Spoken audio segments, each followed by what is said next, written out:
Hey everybody, hello! Welcome to It Came from the Loop, our Tales from the Loop show here on Rule of Lore. We have undoubtedly a weird show for you all tonight, but first we gotta get through all of the show announcements off the top. I hope everyone can hear me. That is really the question. I should have brought up chat faster. It's fine, we'll get there. So, channel announcements are at the top.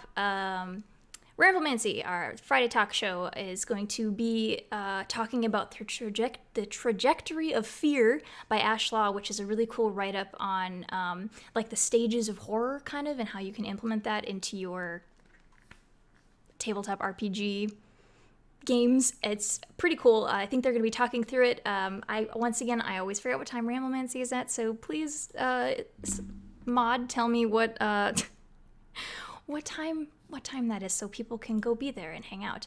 Let's see what else we have. Stay tuned for more information on what the Saturday stream is going to be. Check out the socials. They'll have all the info there. Also, the Infinite Horizon, our sci-fi spacefaring cipher game that is normally in this very time slot and will be back for Season 2 in a couple of weeks.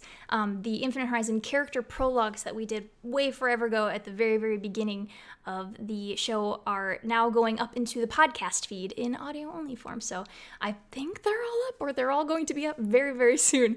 But other than that, check us out on Twitter, at Rule of Lore, which I believe is just down. You can check it out down there, and on Discord. Someone in chat can probably get you a Discord link, and then on Patreon, where you have the option to support at different levels.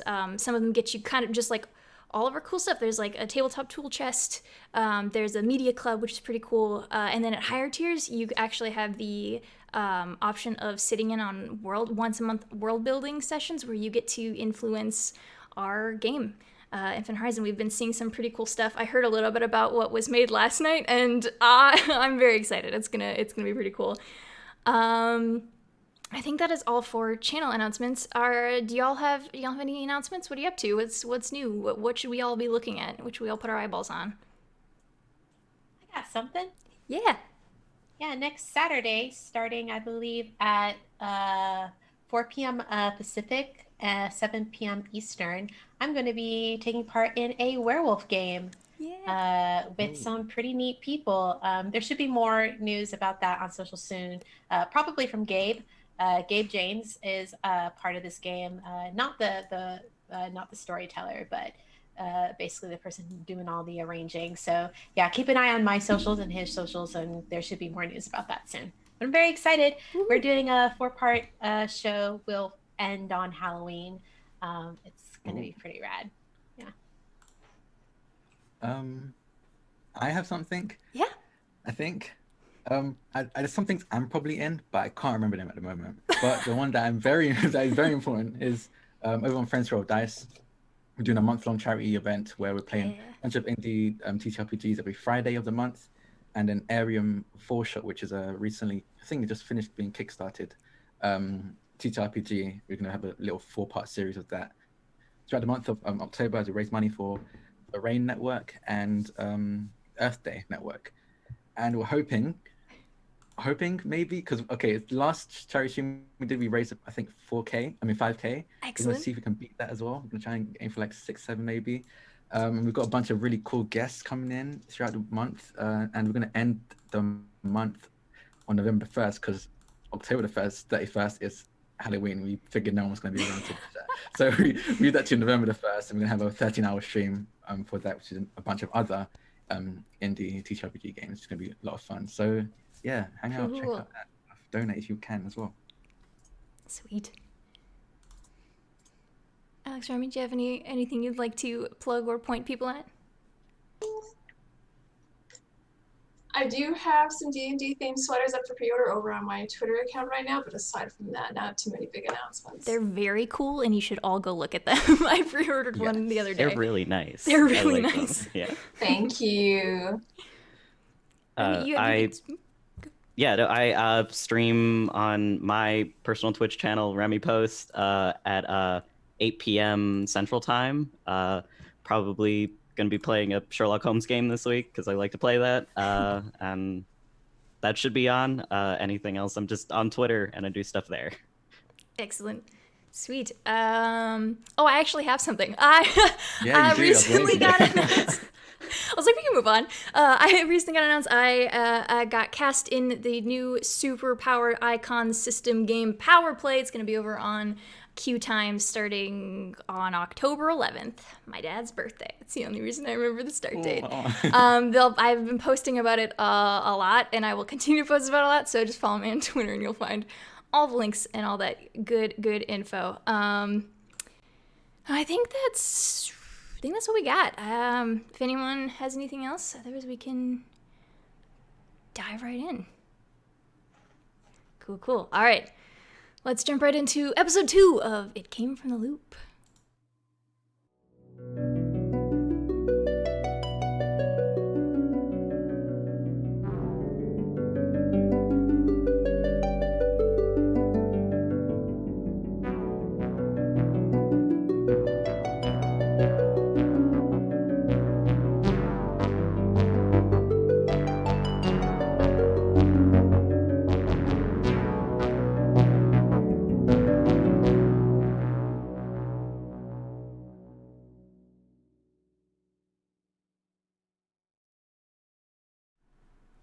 All right, welcome back. I am going to play that sequence again before we go to break, just because I think it's fun. Oh, I didn't unmute you guys. There you go. All right, we're back.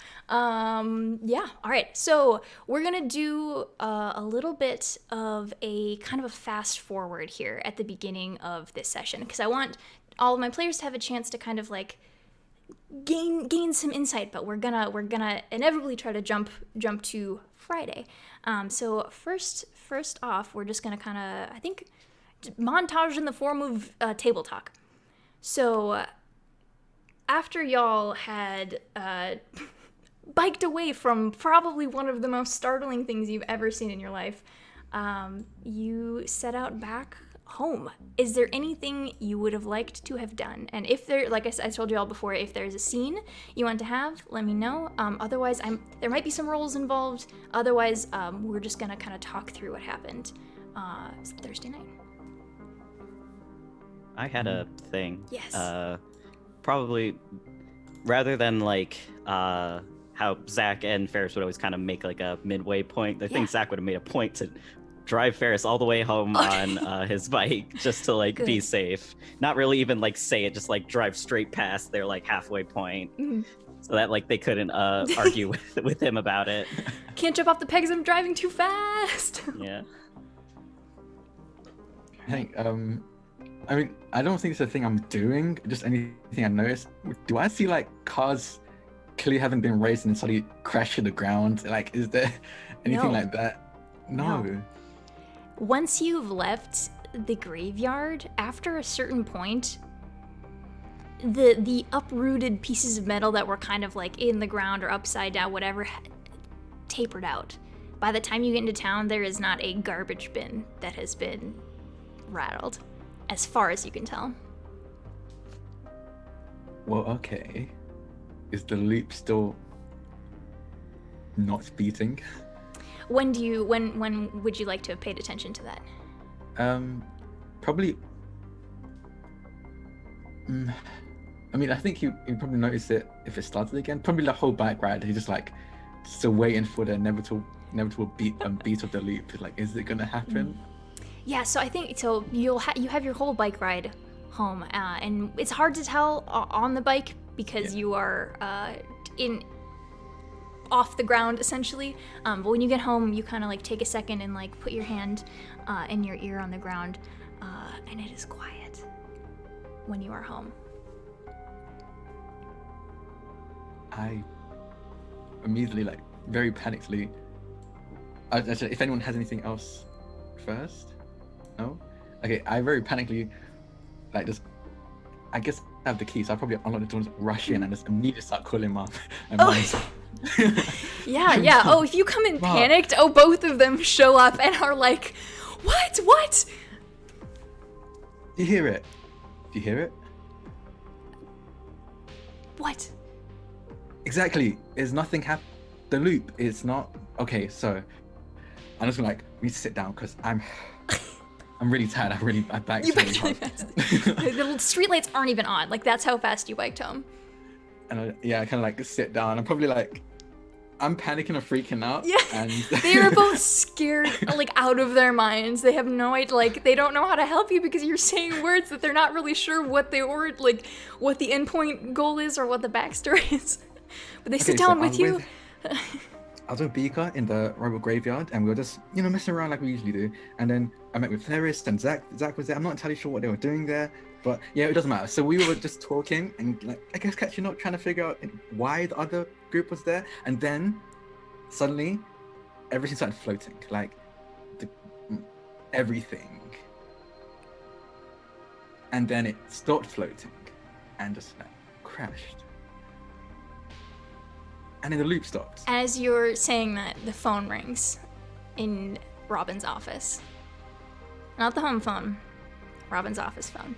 And as it is in a tucked away room, but it is like loud enough because she has to, like, usually she needs to be like either able to answer questions or whatever at pretty much any time. So you have to be able to hear it, so you can hear it from the living room. And she kind of does like a okay, hold on. And she kind of like, it's like not torn between leaving and not, and she just kind of, she runs off, and Maya's sitting with you and is like so confused.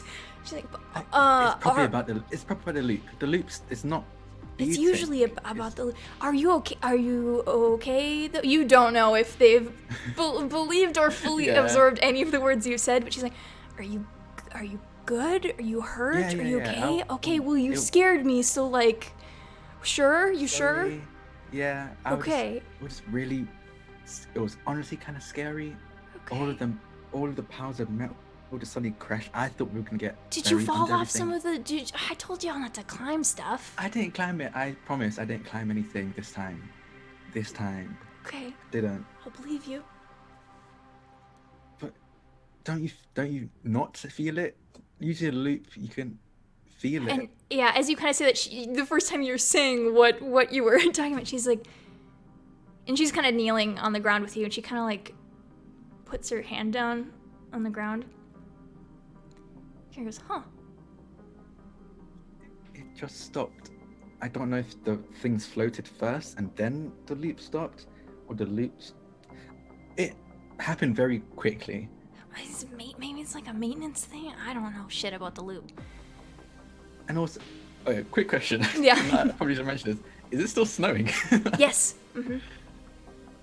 And this isn't normal. No, not normal at all. Okay. It does not seem like they've been outside. Like, Okay. It's not a thing. Like, if they've been like in the living room or whatever, like they might not have noticed. Yeah. And it's snowing in. She says, "What?" And she kind of like leans up and like pulls the curtain out of the way and goes, "No shit." It all happened. It has to be connected. Okay, I'm starting to sound a lot like Zach, but it has to be all connected. Like, it has to be, right? Okay, right. I'm sure you'll get to the bottom of it. Yeah. That's a good idea. We should get to the bottom of it. Okay, yeah. Maybe sleep on it.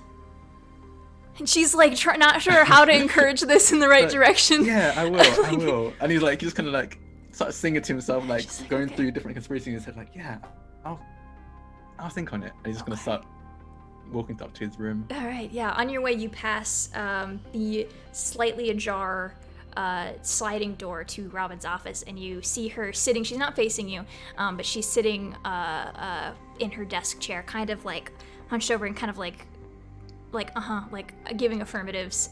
She's not really providing much, but she's clearly listening, and you can kind of see she always you've peeked in here a handful of times before, but it's always like filled with tech. You know, some of the stuff she takes home with her, some of it is just like personal projects, but like there are always like weird things dotting the ground.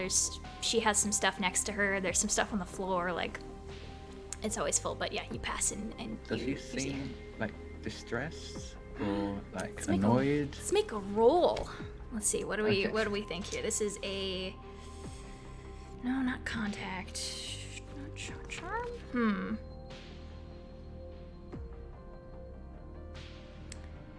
I'm not sure. Would this be I don't have the book open, but maybe a comprehend. Oh, That perhaps. sounds Yeah, like it's probably something. comprehend perhaps. mine. Yeah. The right piece of information, to have the right piece of information or to be able to find it at the library. I think this might be like a heart. Oh, empathize mind. That's what it is. The ability yeah, to that's what I'm study writing, what yeah. makes a person, animal, or robot, or cyborg tick. So Yeah. it's what do they feel, what do they want, what will they do, that kind of a thing. So I got a good stat for that. empathize in mind. Oh, never mind. Nope. No. No Lot of success. 5s, no 6s. Now, what she's facing away from you, and it's hard to tell. She's just kind of like, she has quiet conversations on the phone a lot. She rarely has the door open, but every once in a while I catch her. But she has quiet conversations often, so it's hard to tell what she thinks of that. I think I'm just gonna just do just a quiet nod, kind of say, "Good night, Mum. I'm going to sleep." And she kind of, good night, and she kind of goes back to the phone facing away from you. Yeah, let's go to bed. All right. Any the rest of you, things you wanted to pay attention to, things you want to know from me on your bike ride home, or at home? I think Beaker is headed straight back to their house because they know if something is going on at the loop, then it's very possible that their dad needs to leave. So their only priority right now is to get home as quickly as they can. Yes, you pedal as fast as your little Beaker legs can take you, and you make it home. And they unlock the door and they go inside. And they know they left their dad and their sister watching a movie. Where are they now? Y'all have probably, I think you spent maybe an hour and a half out there, something like that. Probably they might still be watching a movie. Okay. If they didn't start immediately after you left, there's a chance that they're about to get to the credits of whatever they're watching. I think as much as possible without maybe pulling focus from the movie for Patty. I think Beaker's going to kind of poke their head around into the living room and kind of try and get their dad's attention. It takes you a second. He looks like he's kind of dozing, this is just background noise and I'm just relaxing here and responding. But after a second, you kind of get his attention and he's like, hey. And he kind of and gets up and he's like, I'll be right back. And she's totally focused on the screen. And he gets up and he's like, hey, what's up? Come with me, Dad. Okay. And he turns back and says, pal, be right back. Stay there. And she's doesn't even look. She says, okay. And he follows you out. I take him outside. Yep, okay. And he steps out and says, oh, what? Something's going on with the loop, but I'm not sure what. With the loop? Well, listen. And he kind of figures out what you're talking about and kind of kneels down and puts his hand on the ground and kind of looks around and he doesn't seem to have any there's not dawning horror. He just seems really confused.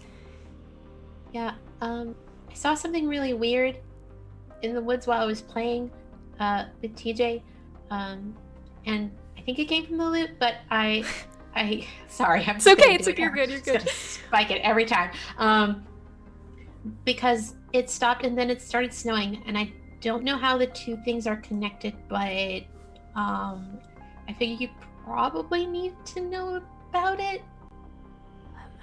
I mean, maybe. I don't really. If this is from the loop, I mean, I don't really work with I know, the loop but, itself. I know, but you do security there. Maybe somebody broke in, or maybe, somebody was tampering with whatever is going on in there. I don't know, but I just figured you might want to know something's gone on in case they call. Yeah. Yeah, thanks. I guess we'll see if they call. And he kind of looks up and kind of puts his hand out and catches a few. They melt pretty much immediately. And he's like, huh? Yeah. I almost want to. Do we want to show Patty, or do we think that's a bad idea?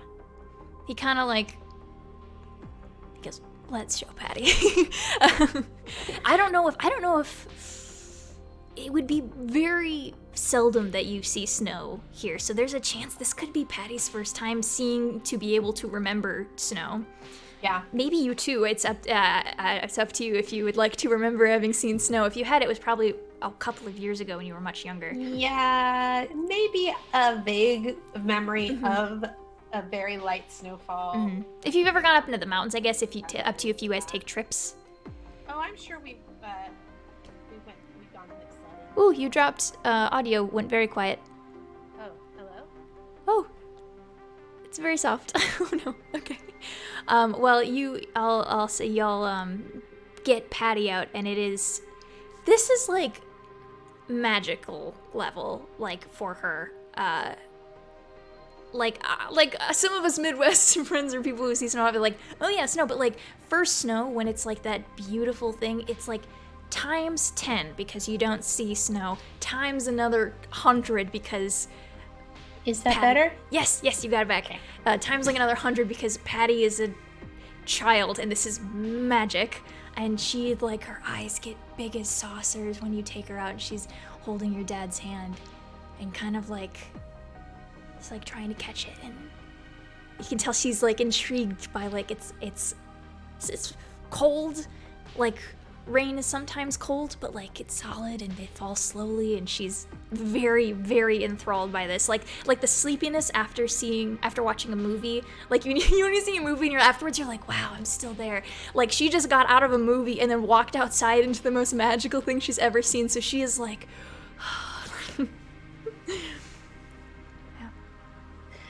I think Beaker kind of just watches and for a moment they feel a little less scared because like the innocence of watching their younger sister like enjoy this really strange thing that's happening and not really questioning it as something that's strange like kind of helps like ease their own nerves a little bit.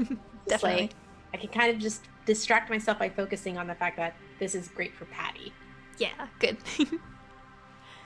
Love it. Is there anything else you'd like to look at, know, pay attention to, do on this evening?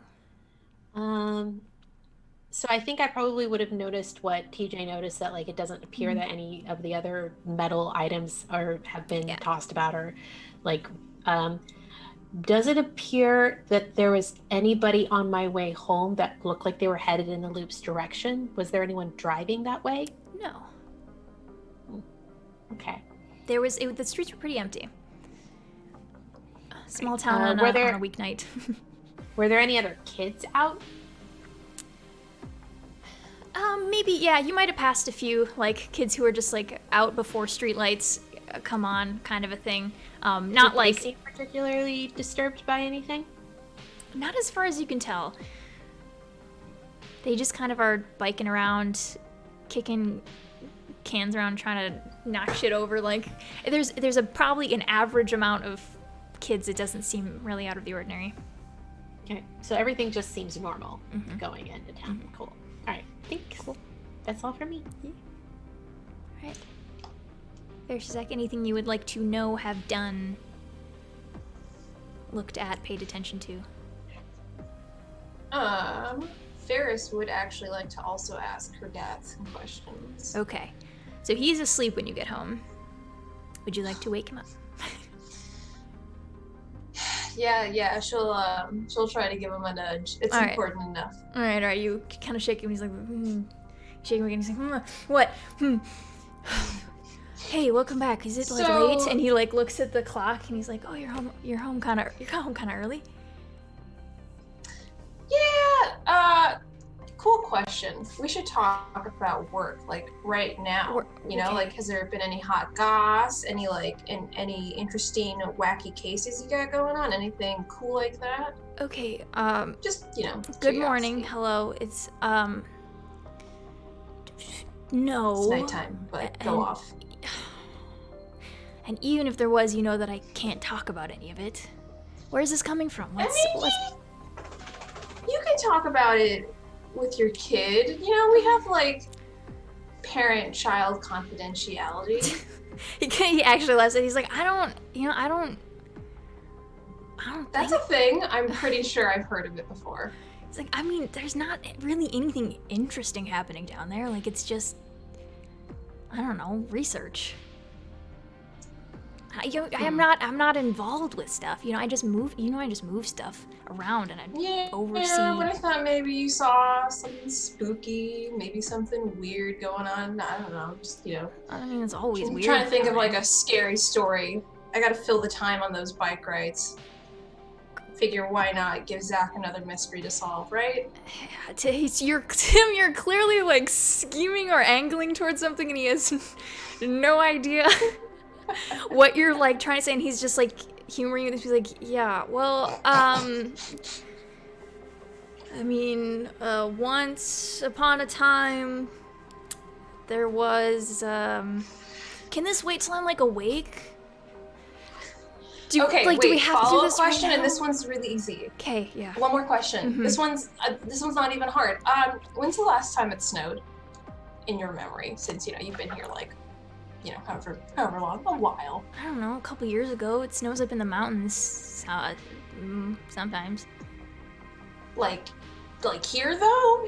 When's the last time? Like specifically in the loop here. I don't know, it's probably been a couple years. Nothing ever sticks. If it does, it snows at night and it's gone by the morning because it doesn't stick to the ground. Why? Do you want to go see snow for like Christmas or something? Wow, hey, I didn't say all that. Okay, then... Just we're curiosity. just really into the weather suddenly he's like at 8 p.m. when I'm trying to sleep. What's up? Just curious. Just curious. Okay. And he kind of like smiles and he's like, all right, do you have an actual question here, or are you just gonna dance for a little bit? No, you can go back to bed. Okay, all right. Well, I'll answer more questions when I'm fully awake. I'll be back from work probably early afternoon tomorrow. No, mid-afternoon. Afternoon, evening, probably. Not late. Don't have too much fun. Don't do anything I wouldn't do. Oh, never. He kind of ruffles your hair and kind of like playfully pushes you back to standing and rolls back over. She'll probably check outside her window just to see how much snow has accumulated in the time since coming back. I'm assuming it's not a lot. None of it has really accumulated. The ground here is still warm, so I mean, you know about snow and how that kind of works, but it is strange because it's not like cold out, and the fact that the snow is making it to the ground is strange, and then not staying because the ground is warm. It's cool. It's the same. Like, so if she had been like, go look outside, it's snowing, it would have really looked bad. Shit. Okay, cool. That's all for me. Cool. Zach, any investigating that needs to happen? Not like anything so specific. Okay. Probably just like when getting home, like I imagine that like Andy's still probably like in his room. Yeah. Like completely undisturbed. Mm-hmm. But I like to think that he and Zach have like little mailboxes on the outside of like their doors. Absolutely. And so he'll deliver like the kind of interesting tech that he still had in his bag, but also a note that asks, why do you think the loop might stop? Ooh. And then just stick that in there and go to bed. Okay, you do so. All right. Upon waking up, you have your mornings. Let's see what needs to be. You receive a note back that says that lists some like hypotheticals of like maintenance, disaster. It's broken. Like there's like maybe like 10 like logical-ish explanations. Some of them get like really hyper specific, and that's in yours, and his mailbox is empty in the morning. If anyone, I'm sure you are all probably paying attention to it, and in the morning the loop is beating again. So, unless there's anything you'd like to do with that, we're gonna kind of, like I said, we'll kind of move through the day. You have your kind of half day of school. So Friday is the first day of Loop Days here in Boulder City.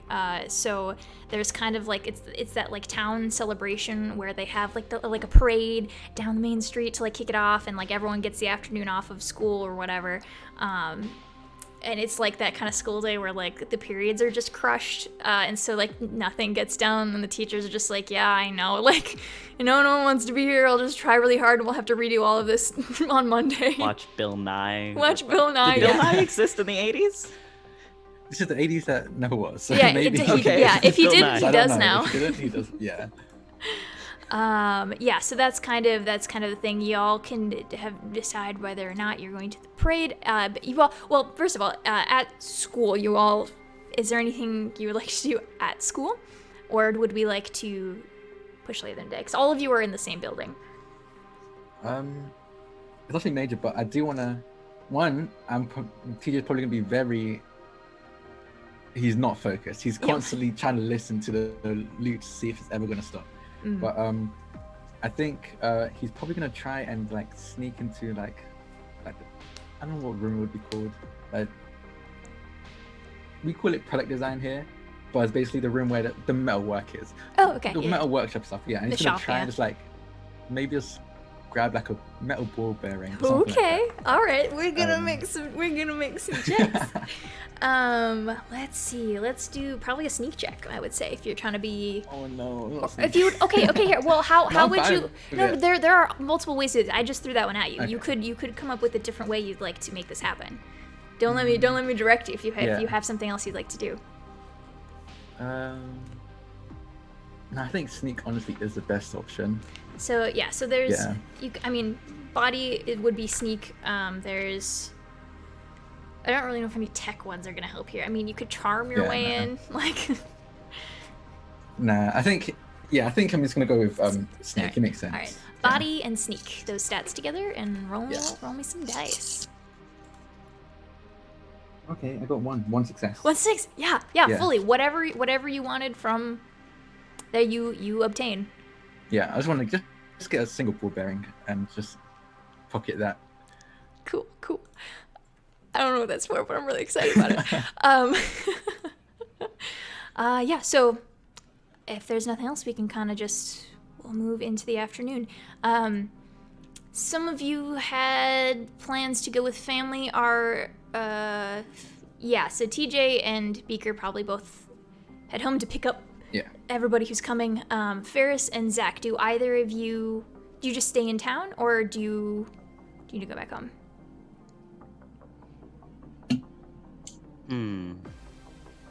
Probably to go back home to just drop off school things, but gonna go back into town. Okay, all right, yeah. So you're back in town. Yeah, Ferris will actually just stay around with their stuff. Cool. Alright. Are you two hanging out, or are you y'all just meandering on your own, making your way into? Probably hanging out, inevitably. Cool. Yeah. What else they gonna do? Yeah. So, the snow has held up overnight. I don't know if I said that. Again, still not really sticking because the ground is warm and it's a desert, but it is kind of this like steady dusting. It hasn't seemed to have sped up. People were talking about it during school today. Like, we're excited about it and like, this is weird and whatever. And it doesn't, like, the ground it is warm enough where like it's not leaving things like slick yet or anything. Like, it's coming down and it gets wet, but it evaporates fast enough, so it's really strange. So let's see. So Beaker, you make it home, and Cash is waiting for the two of you. He's on the couch strapping up his boots. He's ready to head out with the two of you. It appears whatever happened at the loop has not affected his ability to continue to have this day off. He's excited to see the two of you. And is there anything you'd like to do, or are you heading out right away? I think that Beaker is probably, while they were waiting for their dad to get home, is like maybe put together like a small snack pack. Like, Good, they yeah. know that there are going to be snacks and stuff out there, but that their dad is probably not going to want to indulge in every unhealthy thing Yeah. that's on the menu. So they do pack a couple of healthy snacks that Excellent. so like there's like carrot sticks and celery, like a little like veggie stick like pack.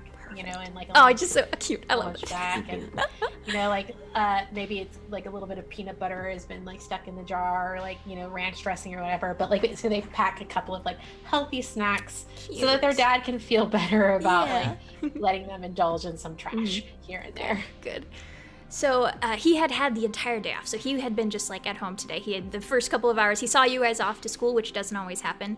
And then kind of just had a few hours to like relax, which he doesn't get to do again super often. So and he's well, if that's the case, I think Beaker would have left a note on the fridge for him. Please cut up do so. some Yeah, vegetables. He does so happily. Healthy snacks, and I think that part of this is also kind of a tradition. Like this is what the mom would always do before Luke days because she knew how this was going to go down. So I think Beaker kind of in memory of her continues. Yeah, and this is, like I said, this is very important. Like, every year, he gets this off, like, this whole day, because he goes with you guys. It's very important. And so he would happily have followed your instructions in the morning, and he presents them all to you for your approval before you get ready to leave. You didn't cut yourself or anything, did you? He puts one hand behind his back. He said, no, I got it in one. Uh-huh. He pulls his hand out and says, "No, I'm good." Right. He lets you inspect it. He's unscathed from his adventures in very proud snack of you, prepping. Dad. He's very proud. Straightens his shirt. He says, "Thanks. I'm proud of me too." And the three of you set off. Do you think you walk into town, or is this a driving trip? It's like you said, it's kind of a trek, but I think we would usually drive into town, but like the fair starts way before you actually get in, like just the festive feeling of it. So I think that that's part of it as well. Just like the feeling of excitement amping up as you start to get closer to town. Plus, Patty's probably got way too much energy to sit still in a car for even like 5 minutes. So fair, we're walking. So y'all head out. Y'all walk into town. So at the Graves house, TJ, you come home from work to Maya spread fully starfish on the living room floor, staring at the ceiling, listening to music. She is tired. You knew this. Yeah. But she is she's vibing. She is just chilling. I just like lie down with her, like my head right next to hers, like my legs on the other side, and just like just lie down, starfish as well. I'm like, so, how you doing? Happy to be not standing up anymore. And she kind of like grabs your head and kind of like ruffles your hair from the side and lays back down again. And she's like, she goes, "Oh shit." And she goes, "Have you talked to your mom yet?" And she kind of looks over at you. No. Is something wrong? Yeah, you know how she took the day off today? Yeah, I figured. Yeah, she's in her office. She's pretty upset. And for your mother, Robin, upset is just like she's distressed, but in like a sad way. She's not like mad or anything. It's just like like I can't go. Like so she's like, do you think it's about what happened with the loop yesterday? Yeah, I don't know. She had a couple more she lays back and she's like, she had a couple more phone calls today. I didn't really hear anything, but I guess there was like she needs to check on some stuff she'd been working on. I don't know. That's okay. We'll bring her some snacks. Do you still have the energy to go? She looks at you and says, "No." I thought so as well. No, it's fine. I've got some friends that'll go, and I think I can hopefully. Yeah, see, you're good. Don't mind me tagging along. You're set. You're good. See, you're too cool to go to the fair with your moms. You got a whole squad waiting for you there. She grins at you. My dad worked with other people. I got pretty cool moms, so you know. Oh yeah, we're the best. We could fit right in. You think could I still be a teen? She rolls and looks at you. Oh no. Yeah, I could be a really cool teen. I'll get no. I think I saw my old skateboard. Skateboard? You skateboarded? Yeah. No. She rolls over. She says, "No, I'm too tired," and she closes her eyes. Do you want anything probably get you some of the Loot Day snacks. Oh yeah. Do they still? They probably have funnel cake. You can grab one on your way home, maybe. They definitely have funnel cake. If they didn't, I think I'd write it. Yeah. As y'all are talking about it, Robin comes in and is kind of like straightening her shirt, and she sees you, and she immediately is like, "Oh, did you already tell No, him?" miss, And he's it's like, okay. she's so sad, and she comes and sits down next to you, and she's like, "Honestly, I'd much rather be going with you. I don't want to go to work. I could drive you. I could take you in, so I don't feel like I'm abandoning you." You're not abandoning me. And Maya's like slaps her on the thigh. She's like, "He's got friends. He'll be fine." And she's like, "I know. I feel so Mom, it's sad." fine. I know. You have to. What happened with the Loot yesterday was very weird, and honestly, I'm not really surprised that you have more work to do after that. She kind of like gets like a like at that, but is like trying to not have a big response to what you said, and it's like, just have to check on some projects. It's fine. I'll bring you some funnel cake. Okay. Do you want me to drive you? Yeah. Yeah. Might as well. Okay. You know, that's how you can make it up to me. Alright. And She I was says like, okay. And Maya's like, "He's fine. I told him I'm gonna skateboard in and show all his friends how cool I am." And Robin's like, "You have not skateboarded in 8 years?" And she's like, "Psh, I can So she do it." did skateboard? Mhm. She did. I didn't know this was a thing. Well, I kind of want to see it now. She says, "I'll do a kickflip for you when you get back. Or maybe tomorrow. no, or don't. maybe on Sunday when Don't. I'm not so tired." And she You're looks gonna up at you. pop your hip out. I don't think you can do a kickflip. Well, now that's a challenge. And and Robin kind of like grabs her shoulders and is like, "All right, before you set up a contest between you and your mom," and she gets you set up. She's very remorseful the whole time, and she gives I'm you just like constantly saying, "It's okay, Mom. It's fine. It's fine." like, "Next year I'll go twice next year." And like, I don't know if that's possible. Okay. she drops you off and gives you a big obnoxious kiss on your cheek and sends you on your way. So, y'all are. Did I get everybody? Wait, did I get it? I got everybody. Right, we're good. We're all here. I've already forgotten. You all, at one point or another, make your way to Oasis Park. So it is the center of downtown. It is one of the other few places in the town that benefit from that green tech that allows there to be some green space in the desert, same as the soccer field that we saw last time. And it has been filling basically over the past week and a half with like vendor booths, like food carts, little like tents with games in them. There are some rides that you saw, the ones that were replaced, just lots of different kinds of attractions. It's still light out when you get there, but you know, as soon as the sun kind of starts going down, it'll be like lit up with all these different colors. There's like the carnival music. Some of the rides have tunes. There's also just like music playing. It's pretty fun. It's kind of a cool place to hang out. And you have freedom. If there's anything you want to exist here, tell me. We'll make it happen. We'll build a booth for you. There's the carousel that you had seen replaced now is one with magnetrine, so there is no pole. These things just have the two discs, one on the bottom and like one underneath the animal or the shape, and it kind of just it pulls. It's kind of free floating. It's pretty neat. It's a new one. Clearly, it's clean and not quite rusty. But yeah, if there's anything you would like to exist here, let me know. I would love one of those stupid carny games, the ones where you have to get like the softball into the jug or whatever. Mm-hmm, definitely. I've read a lot of web pages devoted to how to cheat these games. Apparently, it is very hard. But you know, who doesn't love the allure of a little carny prize? Yeah. All right. I want to step right up. Do it. Yeah, let's do it. Was that a Ferris was looking up wants to cheat these, or was that an Alex statement? I have actually tried doing that in the past, and it has not gone anywhere. And I don't think that she would have the beautiful resource of the internet. That's true. And I don't think she knows anyone particularly keen on trying to cheat circus games or carny games, whatever. Yeah. So she's probably going in blind, but it's a way to kill time. Yeah. Cool. So did we say you and Zach were together? Hanging out, yeah. Yeah, hanging out. Cool.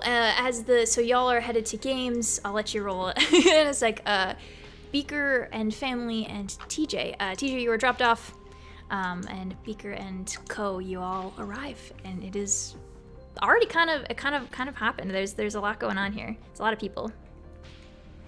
I think since I didn't like expect to be here on my own. I probably didn't have any like friends ready to meet up with. So I'm probably just walking around, getting random snacks and foods from stores, trying out different random booths and games. Yeah.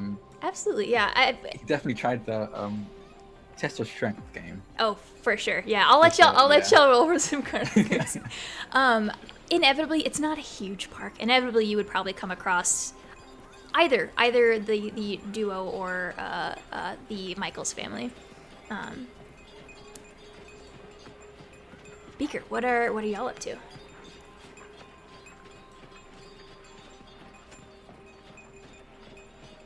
Check the chat. Oh, my bad. Can't see shit. All right. So let's play some games. Let's see. What do you want to make a stealth check? Do you want to like full body force this? Which one of us? Ferris, we'll start with you. Okay, cool. Yeah, we can do a stealth check. Yeah, do body sneak. So you're gonna try to body sneak. Yeah. Try to get this. Cheat a little bit. I did not get any sixes. Aww. Yeah, you play for a while and it's rigged. You know it's rigged, but it's just hard. Like it's still annoying that you can't get it. They specifically make the hole so small that there's like such a tiny percentage, like the tiniest margin error that's allowed to get it. It sucks. Rigged. Yeah. While you're over there, Zach, is there anything? Are you participating or are you just spectating? He's just spectating. He straight up lied to his mom yesterday that he did not intend on going.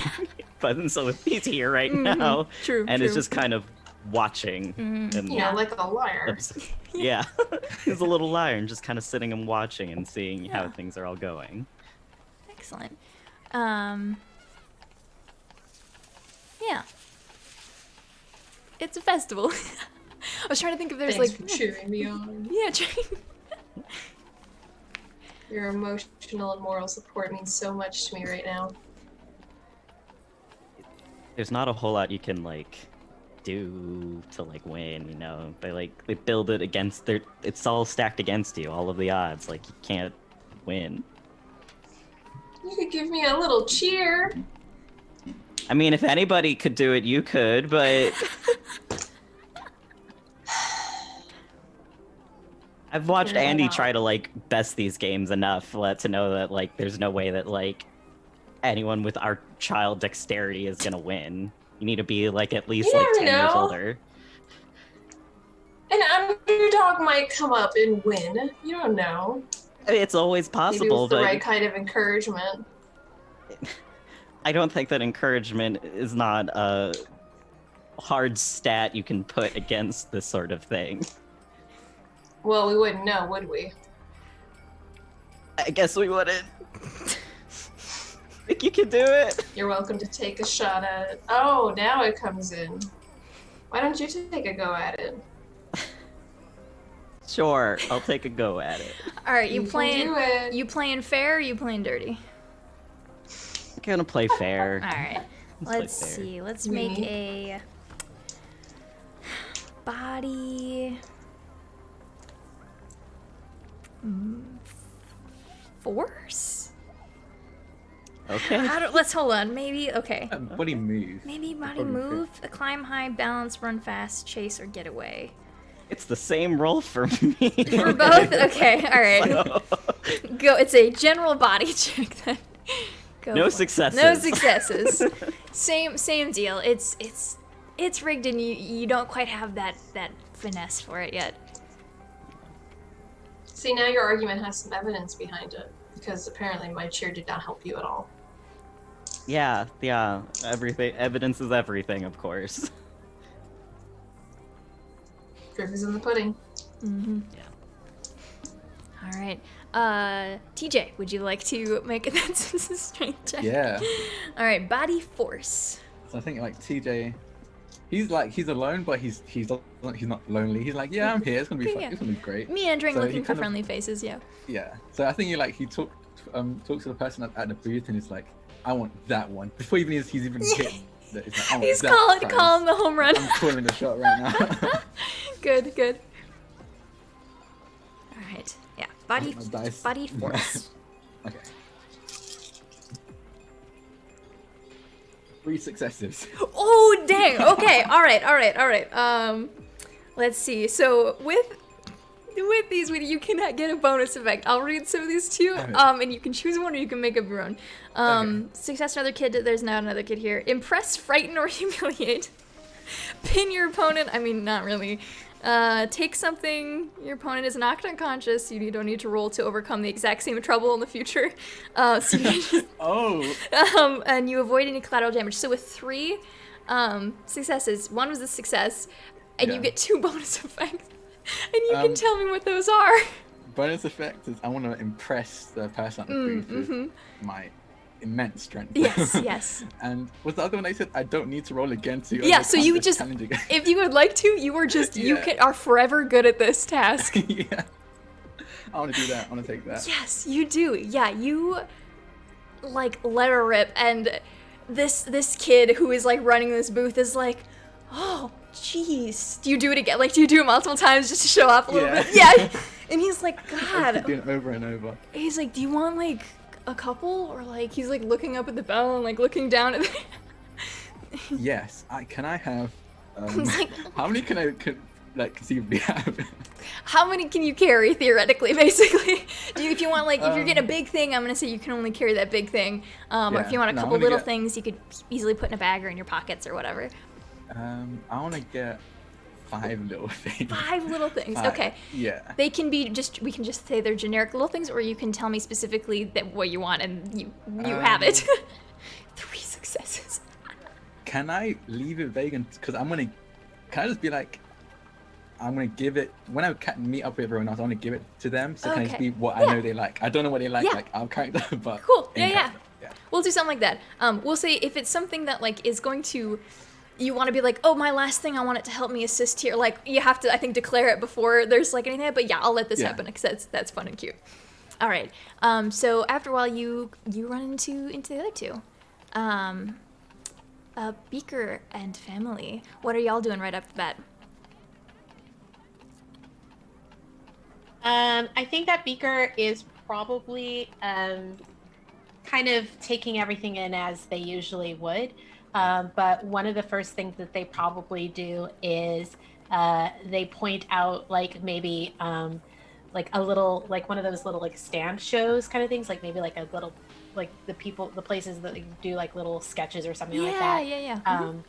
So that like the first thing they can do is kind of get Patty sort of like situated into something that's like immediately going to be engaging and fun. Good.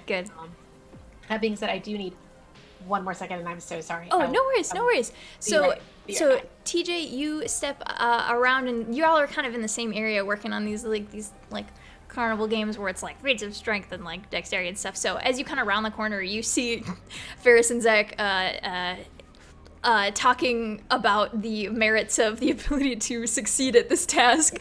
And I'm just walking in with I didn't pay my bag. I was carrying them because like it's like a little. I could pay my bag realistically, but it's like a little trophy. Like everyone sees that I won this myself. So I kind of walk in with 5 like stuffed animals, I guess.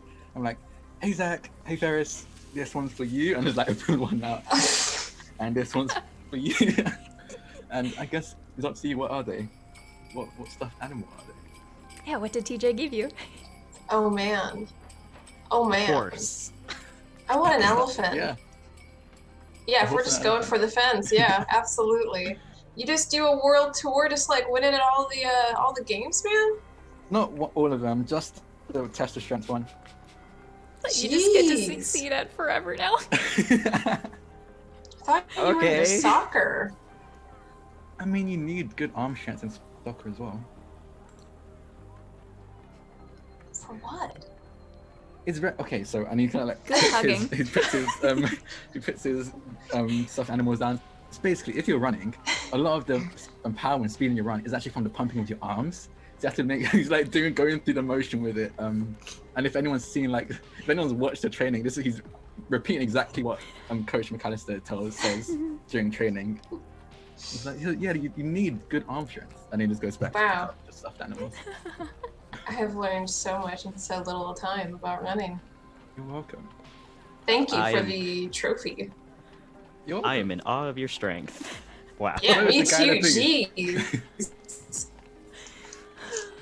We have had zero luck over here with this ball in a jug game, which is rigged and impossible and terrible. Yeah, my mum actually said that they're rigged. Did you pay for it? Did you pay? DM, do we have to pay to play with it? What do you guys think? Do you think these are how much of this do you think is pay to play or is just kind of town? It is a small town. I'll let y'all build out this carnival or festival what you want out of it. Maybe just pay to enter and then probably a set of tickets or something, like you pay, you get a set of tickets, you use the tickets to play the games. Once you run out, you're done, and it's like a waste of tickets then. or depending on how you do, you might get more tickets. Yeah, true. Oh, Your prize could be more. If you do something good, you could get another bag of tickets instead of a toy or something. Mm-hmm. Yeah, could exchange them for their special tickets for prizes, like in bowling alleys. No, that would be terrible. This is a carnival. Never mind. Eliminate the scam. All right. Point is, it definitely was a waste. Beaker, you good? Yeah. Oh, cool. All right, so y'all. Thanks for waiting. No worries. Y'all enter the loop days, and you set off to do something fun and engaging to set Patty right away. Is there any sort of So Beaker is immediately kind of scoping out where the Ferris wheel is because they did promise Patty that they would ride the Ferris wheel at some point tonight. So they're scoping it out. They're trying to get a gauge, they're gauging the line, and they're looking at the sun and being like, okay, if we time it around now, around this time, probably be perfect time to get on, but we have to make sure we get in line. They're of course putting way too much thought into the prime time trajectory of the moon and the sun, and it will be perfect. Yes, they are definitely kind of geeking out on all right, well, if the line is that long right now, which means maybe an hour from now when more people are here, the line will be up to there, which means if we want to be able to get into the Ferris wheel at the exact right time to watch the sunset, then we need to make sure we get in line at this time. Okay. And they kind of look at their dad and they go, hey, Dad, we need to get in line for the Ferris wheel at this time. And he says, right, yeah. He looks at his watch and says, got it. And he's he's just committing it to memory. Are you okay here for just a second? I was gonna go and maybe check to see if there's if any of my friends are here. Yeah, go for it. Well, we can meet up with you a little later. You go hang out with your friends, and we'll catch some stuff at the end. I think there's fireworks tonight. One elephant ear, okay? Which is just one. Please don't give her more than one. He kind of smiles and says, "Yeah, got it. You go have fun. It's all right." All right. Love you, Dad. Love you, kid. They head off. Cool. It doesn't take very long. You see the three of them kind of meandering, looking at other booths and checking stuff out. If y'all have any particulars, what you're doing. TJ has an armful of. With three, he's collecting more and more each booth. Just carrying them around. TJ, how did you end up getting Beaker, this one's for you. And he's and he pulls one out and hands you a stuffed animal, and again, you can choose what it is. It's a dragon. It's a dragon. Of course it is a dragon. Of course, yeah. Oh, what happened? Did somebody attack you? No, wait, no? Is that a way you can get stuffed animals? No. I just won at some of these prizes. I just won these boots, yeah. The test of strength was really, really easy. TJ has the strength of a god, apparently. Nobody knew. Oh, 100 bears, more like. I mean, I guess that could be the same. 100 bears sounds cooler, though, if you ask me. Or concrete. 1 god strength equals 100 bears. It's a mathematical equation. That's the metric system, right? That's Yeah. what we use here in the UK. Are they werebears or just regular bears? Ooh. Are they dire bears? I think it's regular bears. Ooh. Werebears There's is options. the imperial system, but we like to make it simple here in the UK by making it, 100 bears equals. I'm sorry, I don't know. Instead of 12 elephants to Yeah, so it's 12 elephants to 1 werebear. It's just really confusing, honestly. Yeah, 1 Sorry, centimeter. 36. I can do Actual math. Scale. God. This is actual scale that is happening here. And do we know? I like it. We've got the imperial ton, which is like different from the metric ton. So it's just a whole different. There's a whole conversion system thing. Yeah, in this 1984, in this Boulder City, Nevada, we measure the strength in bears. Well, I mean, I imagine there are bears Convenient around the rest of the here, world, but Are there bears around here? I don't believe or so. would it There's be- like you get like mountain lions. Yeah, kind of a thing. nut. Yeah, there's like bighorn, like sheep or goats in the mountain lions, large mule deers. There's like wild burros, some But no burrs. coyotes, foxes, bobcats. But I don't think there's bears. Yeah, I Oh think my. once he just handed Beak over Beaker's dragon plushie, he's gonna put the other plushies into his bag. Oh yeah, okay. Tuck them away for safekeeping. Yeah. Yeah. Oh, actually, do you have like something my sister might like? Ooh, yeah, probably. I don't know. I'm just gonna open my bag like, what does your sister like? I pull out like a big stuffed elephant for her. Twinning. Yeah, I think no, you and it's just- Patty would actually get along really well, Ferris. Well, it seems like she has excellent taste already. So I trust that. She's very energetic. And she loves everything. Already sounds like a great kid. Pretty awesome. Just pretty awesome. I think they What get have from you their guys been sibling, up to be to? honest. Oh, they're watching a show over there right now. I kind of left them to their own devices, but I do need to be in line with them for the Ferris wheel at this time. Oh. Why that time? Is there something special? Because if you time getting in the line just right, you get on the Ferris wheel right when the sun sets, and it's really nice. It's really nice at that time. It's like the best time, like peak dusk. Is best time to get on the Ferris wheel. Do we want to get on the Ferris? We won't crash your like No, Ferris ride. actually, do we? I don't Like- even think we'd fit. I don't think we could all fit, but we could all get in line at the same time. I feel like that is a thing we could do if you guys are Open it. interested in doing that. I don't That's mind. Cool. Do a lot of good intel gathering from the top of a Ferris wheel. It's true. I don't know what intel you're gonna get from up there, but we can see. Actually, how Guys, are your okay. parents? Not here. That's what he said. Yeah. Am I the only one whose parents are here? Mhm. Or I parents? think so. Yeah. My mum's are way too tired and busy. Your mom works for the Loop, doesn't she? Yeah. She had her day off today, but then didn't, and I think it has to do with what happened yesterday. Yeah. My dad didn't have to go in, Oh, so I lucky. guess it wasn't a Yeah. security thing. Or Hmm. it was, but they didn't need him. Do you know what happened? Like, did you get any intel? I kind of look at Zach. Like, did you get anything? I asked Andy about it, and he suggested that it might have been like maintenance or like something might have happened, but he was kind of his note was kind of vague, and I don't really think that he really understood why it might have stopped either. So he just kind of gave some general ideas on why any kind of tech would stop working. You don't Like, I even don't know know. if he knew that it had stopped. Yeah. Nobody noticed the snow either. And did you notice that like nothing was moved like when we got into Yeah. town and like all the kids were playing like normal and I didn't see any cars headed to the Loop on my way back. I will say, sorry, the kids would have been reacting to the snow, but like it wasn't like they were like going out of their way to the Yeah, sneaky they or weren't blaming it on the suspicious. loop. They were just like, The oh, snow okay, is it's snowing. Weird, cool. suspicious. Yeah. Yeah, I noticed it was like everything floated, but only in the graveyard. Is it because the graveyard is closer to the loop, or is it because all of the things that are in there were once connected to it? Would anyone like graveyard to is- make a comprehend check? I would. Yes. All right, you can get it'll be mind comprehend, and if you would like, someone can assist you, and only one person can assist in this game.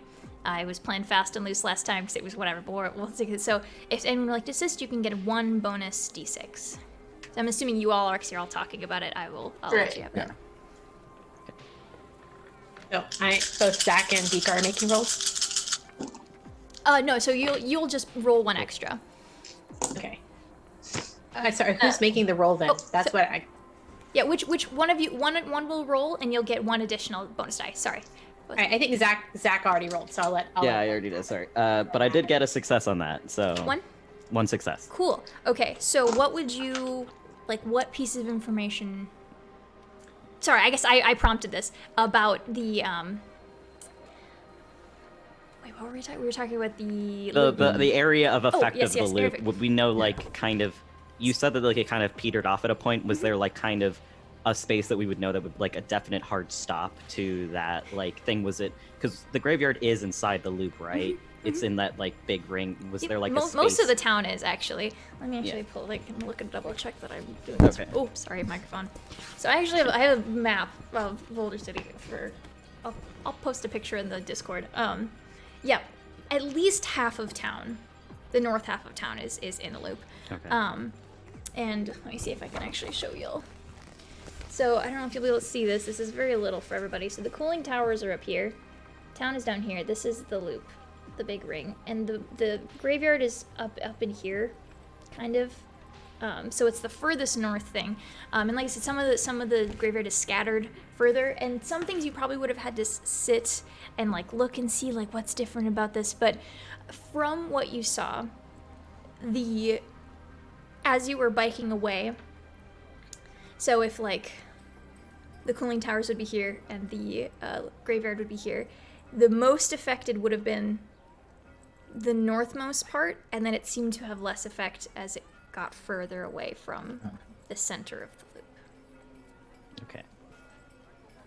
So it's at some point it petered off. You wouldn't probably know a hard definite unless you went and looked and tried to examine for that. But like it seemed like, because you saw that there was like a ripple or like a shockwave that came out from the center, and you could probably infer that was the movement of whatever was happening here. And as it petered out, it affected less. Okay. It was actually like using like the radius of like the loop as kind of like the idea. It was actually a pretty narrow like thing. It like barely filled out to like its edges. No, yeah, barely. Like Yeah. maybe like a quarter of the way in. Like it didn't even make it to town, as far as you could tell when you were biking back. Yeah, there wasn't like it didn't really affect like that much of. It didn't even reach town. It was like that. So it was really like kind of more closer to the loop then, I guess. We need to. My mom said we should get to the bottom. Well, I should get to the bottom of it, but it was technically. But since we're a group and since we all saw it, we should all work together. We should figure it out. How do we figure it out though? Don't we need to do? Yeah, that's my only question. How do we figure it out? Like, we can't get into the loop, can we? Could Well, start I by think doing a like lot TJ of like he narrows eavesdropping. his eyes like. Are we trying to get into the loop? I mean, maybe not yet. I think that would be very unwise. Yeah, without like a Well, you- plan of action, little manifesto. That seems a little Okay. bit above our Pay grade? yeah, and we're not even getting Wait, paid. we're getting paid? Okay. You guys are getting paid? I mean, that would be nice, wouldn't it?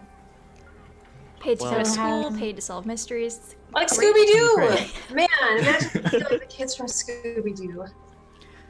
we know that it affected the graveyard, and like, this is like stupid crime drama stuff, but like a thing returns to the scene of a crime, and maybe we can find something that we didn't see there before, or we could get a like better read on the situation rather than being freaked out that it even happened at all. Come at it with new eyes. Question for the crew: are y'all like walking around looking at stuff while you're doing this, or are you just like parked in the middle of the like aisles? You're walking Not around. be like, obstructionist. okay, I think okay. we've been doing the walk and talk. Cool. Okay, Yeah. cool. Yeah. Just curious for like how the scene is We moving. abide by traffic laws in public. Yeah. Stick Yeah, to the you right never of want the to be aisles. that person. Mhm. Like, Yeah. Con etiquette. Yeah. So, I mean, I don't think going back to the graveyard is a bad idea, but what will we even look for while we were there? Floating things. It was affected by whatever happened, and who's to say that it, like, I mean, if the things floating definitely stopped happening, but it doesn't mean that whatever was affecting it is gone. It might still be there, just the big power period might have ended, and we might find a sign or something. Yeah, we did kind of rush out of there really quickly, so we might have missed something on our way out. And maybe it will happen again, and we can. Do we Actually want it to follow the happen story. again? I mean, I prefer everyone in the graveyard when it happened again, because that was terrifying. I thought we were going to die, but maybe if we can witness it from a safe distance and figure out where it came from, how it happened, because we You all know saw that pulse, right? Where it came from. But that's what I was thinking. It's like if we follow the direction of where we saw the pulse come from, we might get answers that way. Yeah. Sounds good to me. Worth a shot. I guess in daylight hours. Or maybe right now where everybody's distracted with roof days and we could just This is infiltrate and daylight nobody will- hours. Ferris wheel at this time. I promised Patty. That is very important. They promised. But at least Might we be able have to see something cool from up there.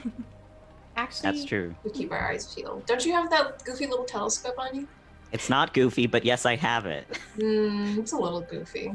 I mean, goofy's not bad. It's just goofy. What makes it goofy? You look like you're about to become a sailor on the seven seas. Treasure Planet. Maybe that would be really cool. But anyway, it's not goofy. It's really Do cool. you have aspirations to become a pirate? I know, because pirates are criminals. It's okay. You can be honest if you want to be a We can pirate. role play pirates. is- We have. Yeah. We could. Okay. Be, I did Maybe like time to you be. also Like, are would you be down for it? We pirates? can role play. We can pretend to be. There's a pirate TTRPG, right? It has to be. Should we try to find you a hook hand? I don't.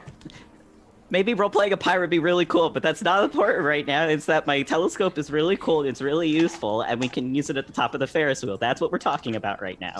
Oh, Mm-hmm. right. Yeah. You can always circle back. Are any of you hungry? Funnel cake. I could eat. Yes. Corn dog. Who doesn't I love think fair Baker was food? also thinking corn dog. Good. Cotton candy is meaningless, but it's so good. Mm-hmm. Yeah. My favorite gif is that one of the cotton candy falling in the water while the raccoon is driving. The He's raccoon, so the poor sad. rat, just like, why? He just wanted to wash it. No.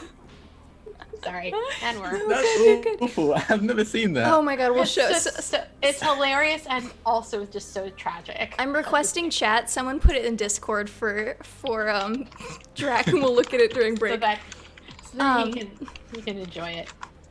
All right. So y'all still have a bit of time before the set Ferris wheel encounter. Ferris wheel o'clock. Ferris wheel o'clock, yeah.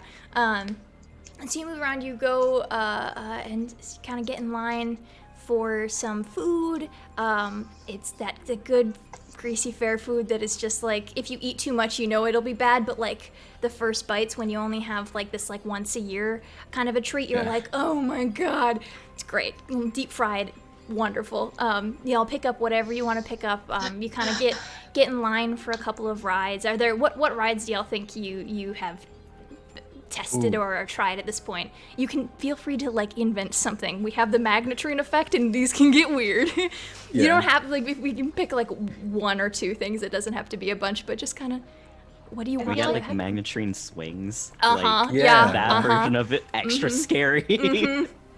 There was this really terrifying one that I've ridden once at like a church fair event type event that was called like the Zipper, and it went sort of up and down around, but also you were in a tinier thing that also spun around while you went around. Yeah, I've seen. So you were rotating the entire time. Oh my god, it was so much fun chasing that bliss. I have one thing that my characters can't do because I also can't do it, and just the thought of it is just like, nope, I can't do anything that spins at all. It's rough. But I like the idea of there being like a really spooky, like magnetron enhanced, like haunted house. Oh, absolutely, yeah. It's like so shit floats around and kind of like comes out. It's like I'm here for that. Absolutely, yeah. TJ y'all is screaming. Like, he's terrified. Y'all get in line for this magnetrine powered haunted house thing. Even the little carts that you get on are magnetrine hover, and it's getting busy. This is kind of when it kind of starts picking up because people who weren't in school or had the day off are starting to get off of work and like filtering in and stuff like that. And you know, like when people are trying to like pass through lines to get places because there's too many people, at some point someone kind of like moves through very quickly and kind of like almost like half bodily like knocks Zach to the ground and is just like, oh, sorry, like kind of like picks you up, like brushes off your arms, like straightens your bag and is like, sorry, you okay? And he kind of like, it's a strange encounter because he like holds your shoulders and looks at you for like a beat longer than feels socially natural, and then kind of is like, yeah, sorry kid, and then have fun at the fair, and turns around and starts booking it in a different direction. What was that about? You okay, Zach? You okay? Yeah, I'm good. That was suspicious, right? Like, that's not just me. That was suspicious, right? Did any of us know this guy? He didn't look familiar. He kind of, he's reddish blonde hair. He was wearing kind of like thick rimmed glasses. He had like a shirt. Never trusted Ginger. He's got That's like my dad you're talking about. How dare you! Don't speak about my father that way. No, like he looks, it's kind of like would be a work shirt, but he's like button up, but like it's folded up to his sleeves, and he's got like the top unbuttoned, so you can kind of see his undershirt underneath like the strap of like a bag that he's got on, and he kind of like makes his way quickly through the crowds, kind of like darting through people. But he does not look familiar. No. Did he drop anything? When he bumped into Zach? Make Did he drop anything? Let's see, would that be investigation? Mind investigate? Make sure he didn't pick your pocket. Oh, that's honestly what I thought. But I was like, TJ's too innocent to think anyone would do such a thing. That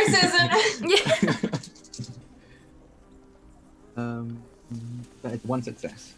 One success, yeah. So you kind of look around, and there's like fair trash on the ground in the dirt, and like it doesn't look like anything to drop. Like it's just he didn't like fall to the ground or like anything. It was just like a no.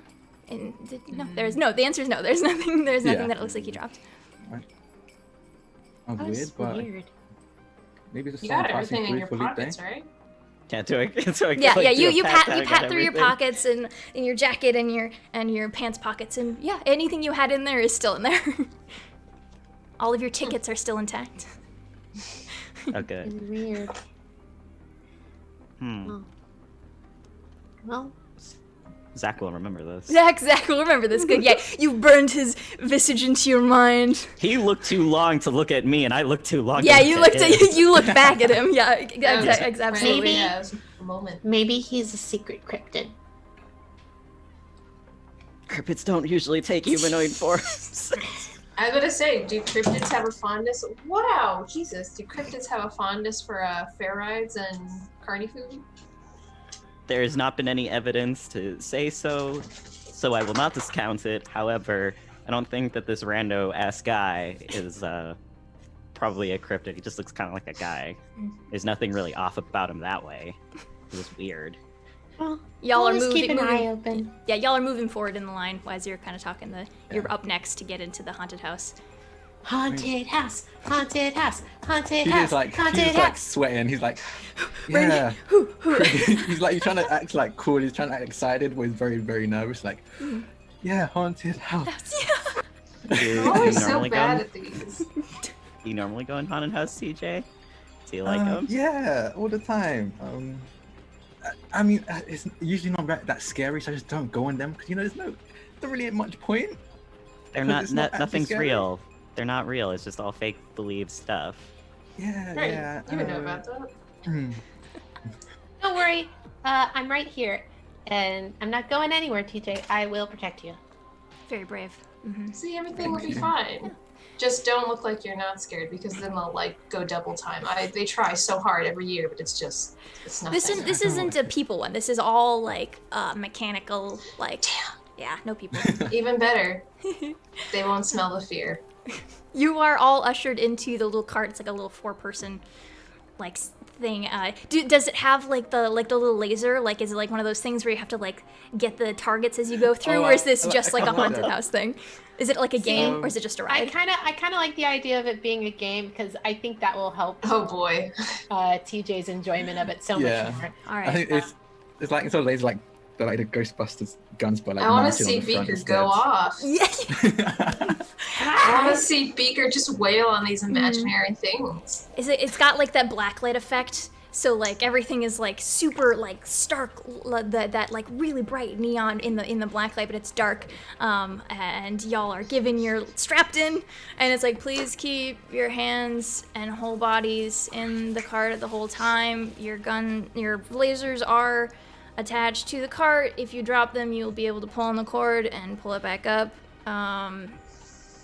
You want to hit the targets. Okay, and then he presses the button, and you all move in.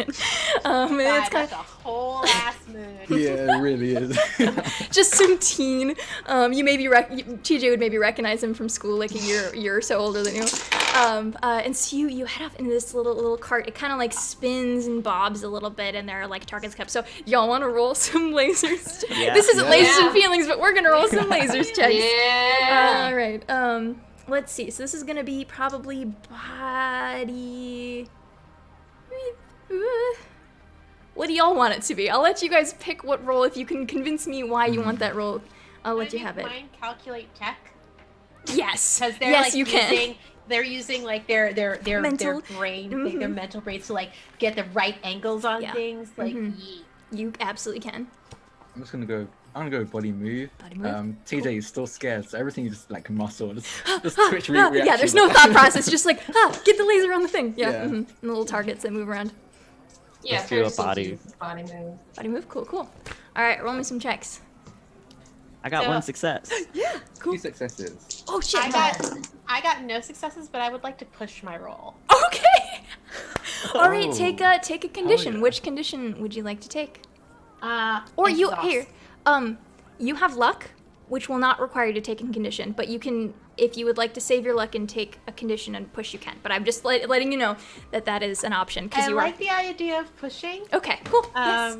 Good. Because I kind of want to take exhausted as my condition. Yes, you do. It's just they just really way overdo it, trying to get.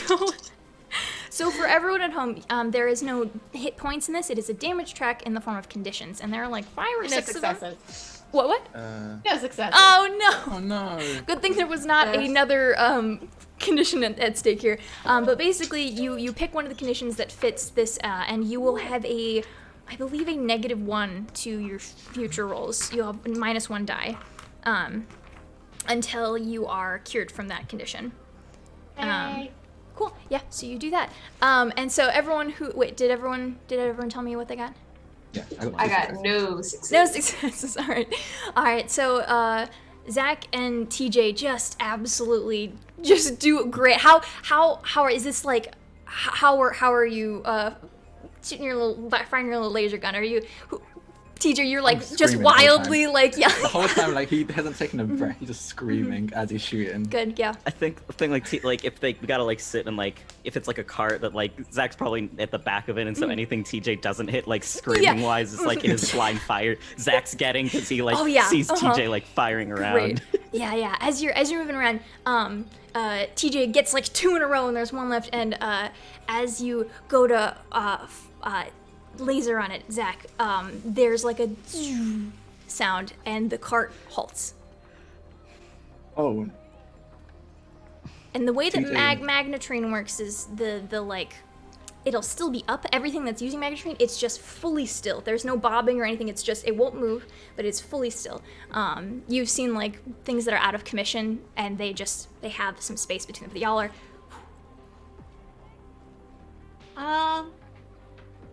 Hello? This sucks. I was gonna get it. Did we You see would've or too. hear anything? Did all the lights go out or anything like that? I think the music probably turned off, and the black lights turned off. But there is like the just like it's not like fully illuminated, but there are just like regular bulbs that have turned on. Like the emergency lights, basically? Basically, yeah. They're probably, they might be like in a red color, like that kind of just to... Maybe somebody will... Hello? If they don't let us out in 5 minutes, we can get out and just like walk around. Oh, I thought you were gonna say that like we own the building or something, like finders keepers or some crazy rule like that. What's the No. time right now? Is it Ferris o'clock? Yeah, are we getting close to Ferris wheel o'clock here? You probably have a little bit Yeah. of time still. Okay. Okay. Ah. What are we just gonna do? Just stay here? I mean, they'll probably say something over the intercom if there's an intercom, or maybe the guy in the front will come through and tell us what we're supposed to do. Didn't seem too enthusiastic the first go around. They might not Look at even you. know we're stuck in here. Could you Hello? imagine if we were on a roller coaster and being stuck at the top of that? At least we're on the ground right now. Jeez. You like roller coasters? Oh yeah, no, they're great, but just like if you're just like stuck at like 50 feet in the air on like one, that sucks. Guess to give you time to think. Consider your choices. So y'all wait and wait and wait. There's no voice Okay. over an intercom. Oh, no. I think- No attendant comes to get you. You are in a Do we- halted Magnetrine. Can we get out of the cart? Yeah, y'all can finagle the buckles Zach's open. wiggling out. Yeah, you wiggle Yeah. out. Wiggling out of it. Mm-hmm. I think it's time to leave. Mm-hmm. Yeah, if they're not going to come get us, they might not even know we're stuck in here. We should probably go outside. Yeah. There is still There's like always, a like- track, like you can see where the cart would have gone. Yeah. Would you like to follow forwards, or like do you want to go back the way you came? You would guess maybe like halfway through. You're probably right in the middle of it. Probably better to go forward just in case the ride starts back up on our way over. I don't want to get hit by like another cart or something. Yeah. Yeah. All right. Yeah, so y'all head forward, and as you're kind of moving, like it's darker in some places. It's got that like red tinge, kind of a little creepy. And like some of these like they're not quite animatronics, but like the figures that hold the things, and they kind of come out of nowhere sometimes and like freak you out. Nothing is moving, but like TJ's like grabs Beaker by the arm and then it's like, and then it's Yeah. makes Yeah, it casual, like, Beaker's kind of "Ah." interposed themselves a little bit in front of TJ, and it's just like got it. Yeah. So as you're moving, they've drawn their foam sword. sword. Yeah. And I've got a question. TJ Dual is, 'cause wielding. since it happened, he's constantly thinking about it. Is the loop still beating? Yeah, if you take a second and put your hand in the ground, you feel the loop still beating. It's normal. Okay, it's not the normal loop. then. Okay. As you're walking through, you are starting to get like where you can kind of hear noise echoing in. You're not quite at the end of the ride yet, but you can hear kind of what sounds like a kind of a commotion and like a strange, like it's not like screaming and crying, but like there's no music anymore. It's not like jovial fair sounds. It sounds Like kind a of rowdy-ish not sound. even quite rowdy, but just like it doesn't seem like the joyous type of like fair sound anymore. And that's where we're gonna go take our break. This is Called it in fine. chat. They were like, "This is It's a break fine. cliffhanger." It wasn't meant to be, but It's fine. I got excited for you guys in the fair, and we spent a bit more in the fair than I was intending, but it was a good time. That's So, okay. thank y'all for sitting through that. I was really excited that y'all got to play on the fair. You made me laugh very hard several times. We will be back in like 10, 12-ish minutes. Y'all get up, walk around, take a snack break, use the bathroom, all that good stuff. And we will see you back in a bit. Goodbye. Welcome back, everybody, to It Came From the Loop. We left off at a very mysterious... We are unaligned. The cameras are not in the right place. Oh no! So, no. wait. Who? Alex, you It's, turned off your camera. Oh no! Oh no! My I'm bad. So sorry. 1 second, everybody. We can fix this. I remember we have the order written down. Drac, Everybody's about to see It's how the okay. camera. Drac, turn yours off and back on, and then we'll be good. You good? Yes, perfect. Nailed it. Thank I'm so you. sorry. All good. No worries. No worries. I forgot to double check. It's okay. I thought about it and I'm like, I'm gonna see. I got it. I got you.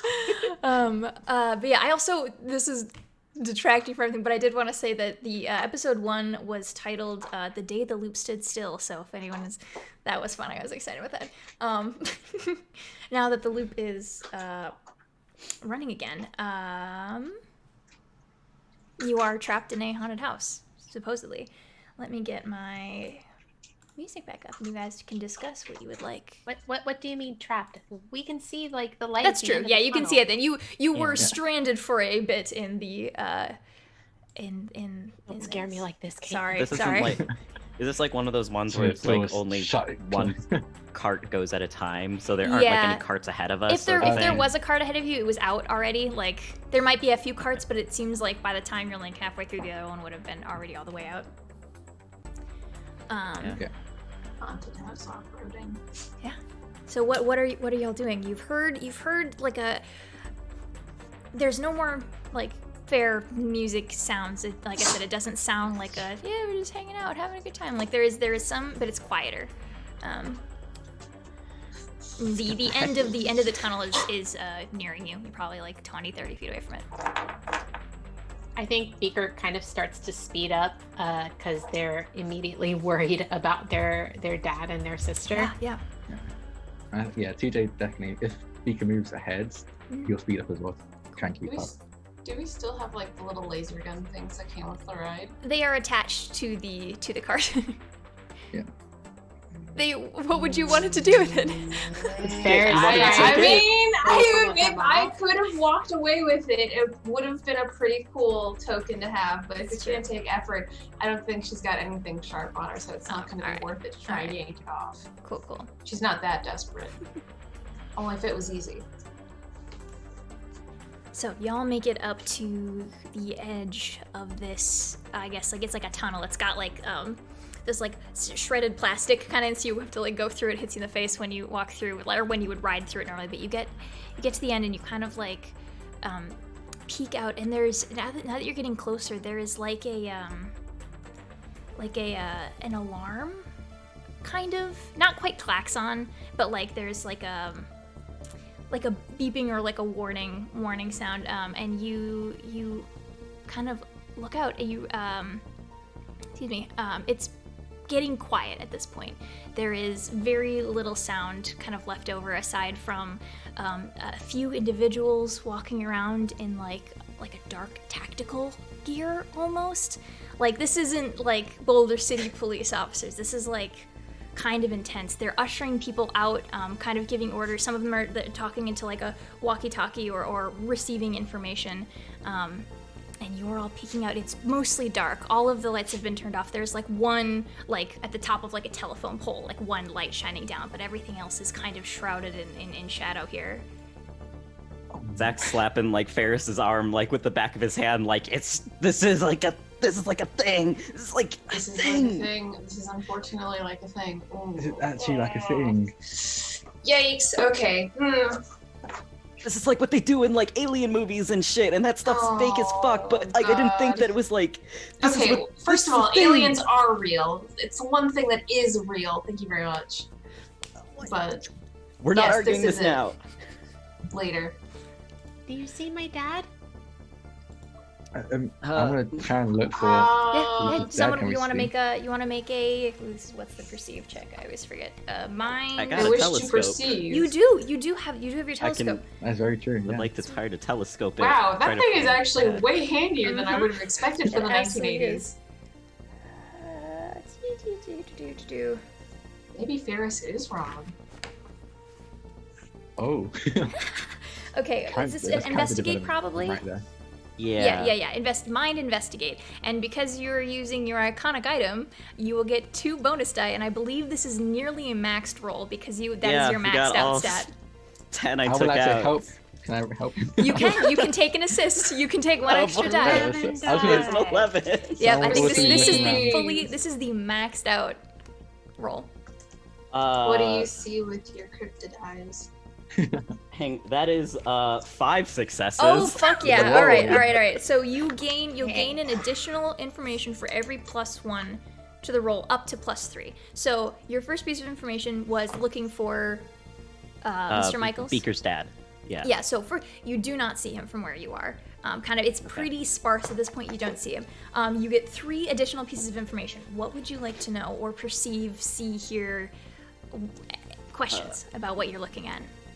One, is there like any kind of like identifying like logo or mark on like the tactical gear, like some kind of like organization like regalia on them? Someone kind of not close to you, but like the nearest person to you, and it is dark, but you do have your telescope, and they're talking on their walkie-talkie type thing and their shoulder, and they kind of turn and are looking around, and you see the symbol of DARPA, which is the facility owners, the facility branch. When's the loop? I can tell you the exact name because I always.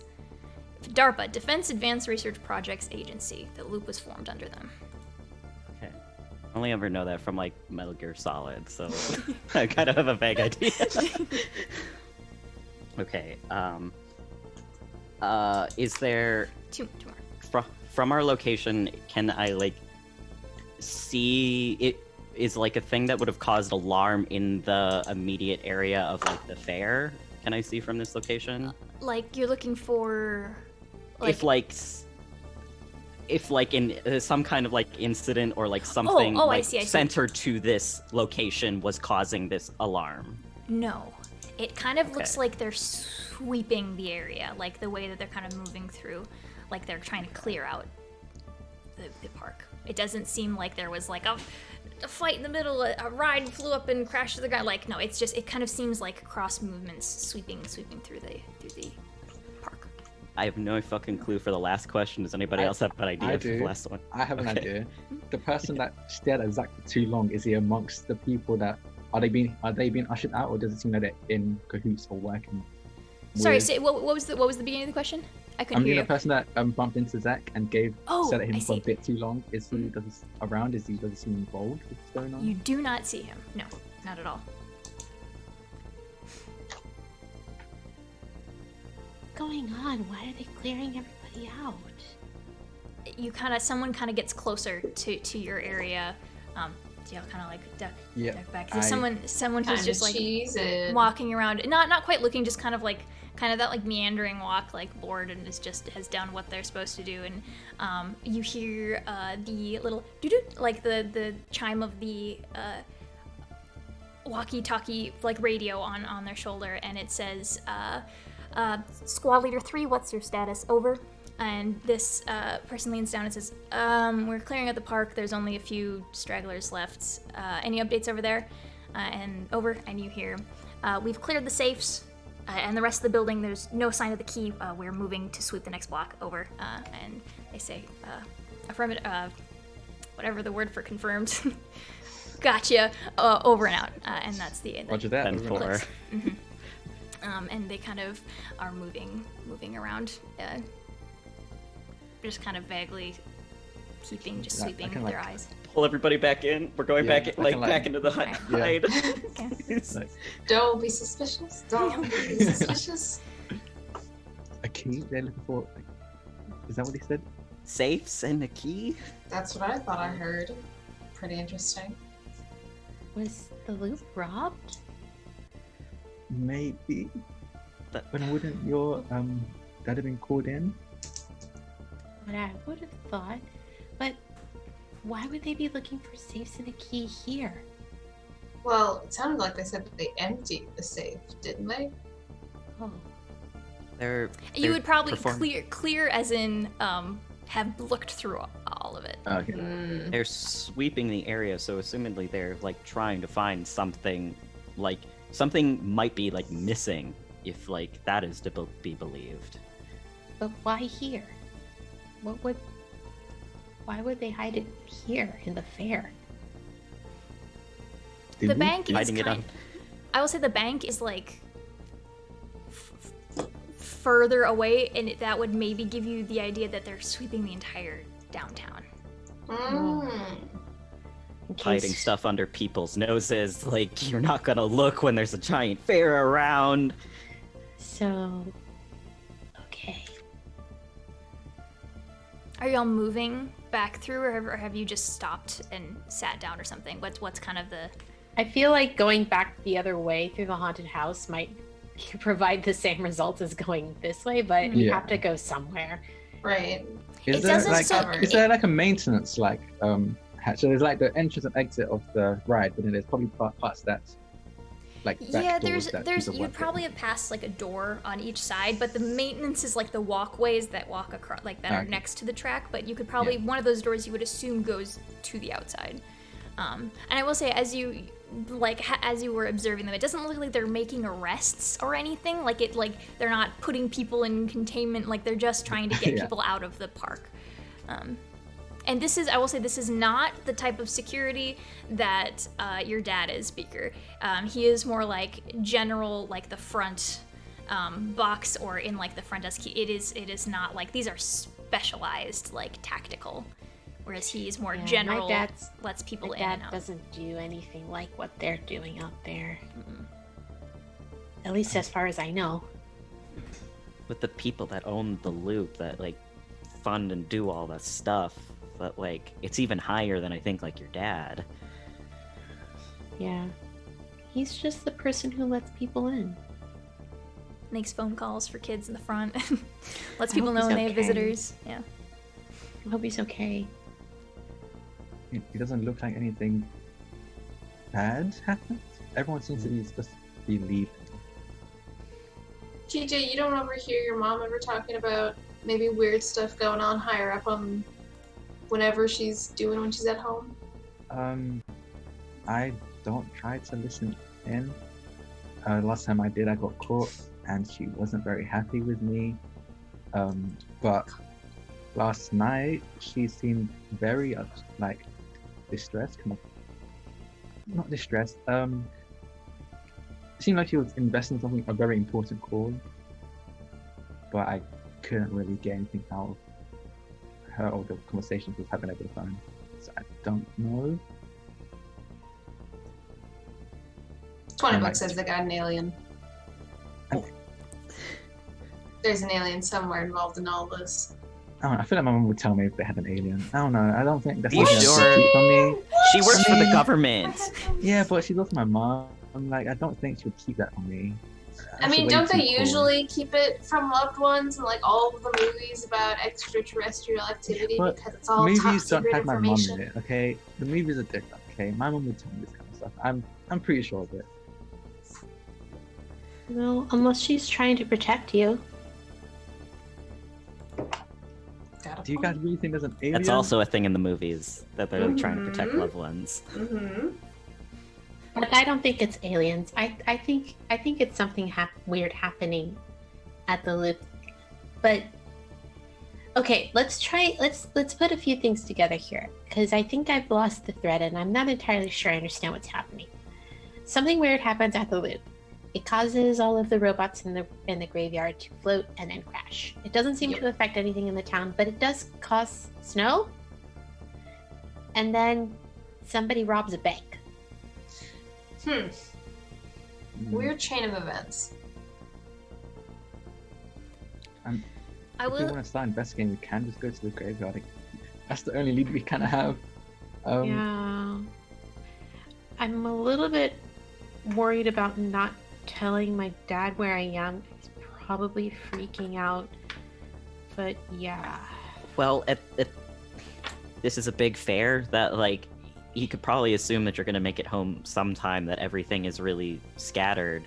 Like, you're probably the safest you are for right now to go somewhere else.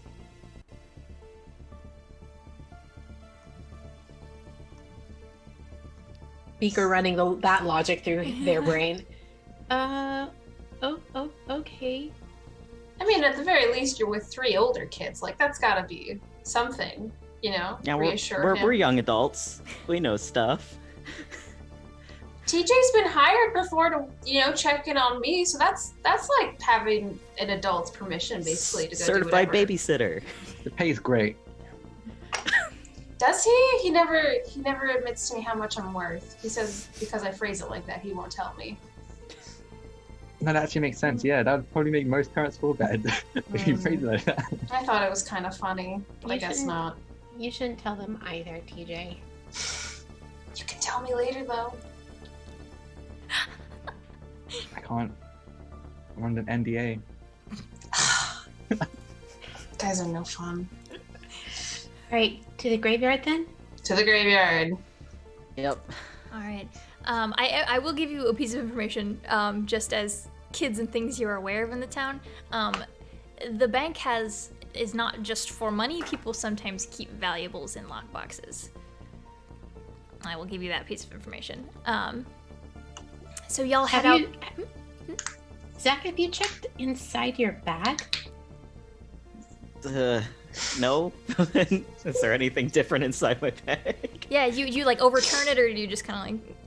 Just like root through. I know what's Okay. like in it. There's Yeah, like you root through your side bag, and as you kind of like move your notebook away, there's like a blue glow at the bottom of the bag. To the graveyard. Let's go. We're going to. God damn graveyard. Right. Do you look at it, or you just close your bag again? I see it. I close it. We're not talking about. He does not bring it up. We're going. Okay, all right. Y'all. Okay, so we don't know. Okay. Y'all head out. Scotty doesn't know. To the front. To the front of the thing. All right.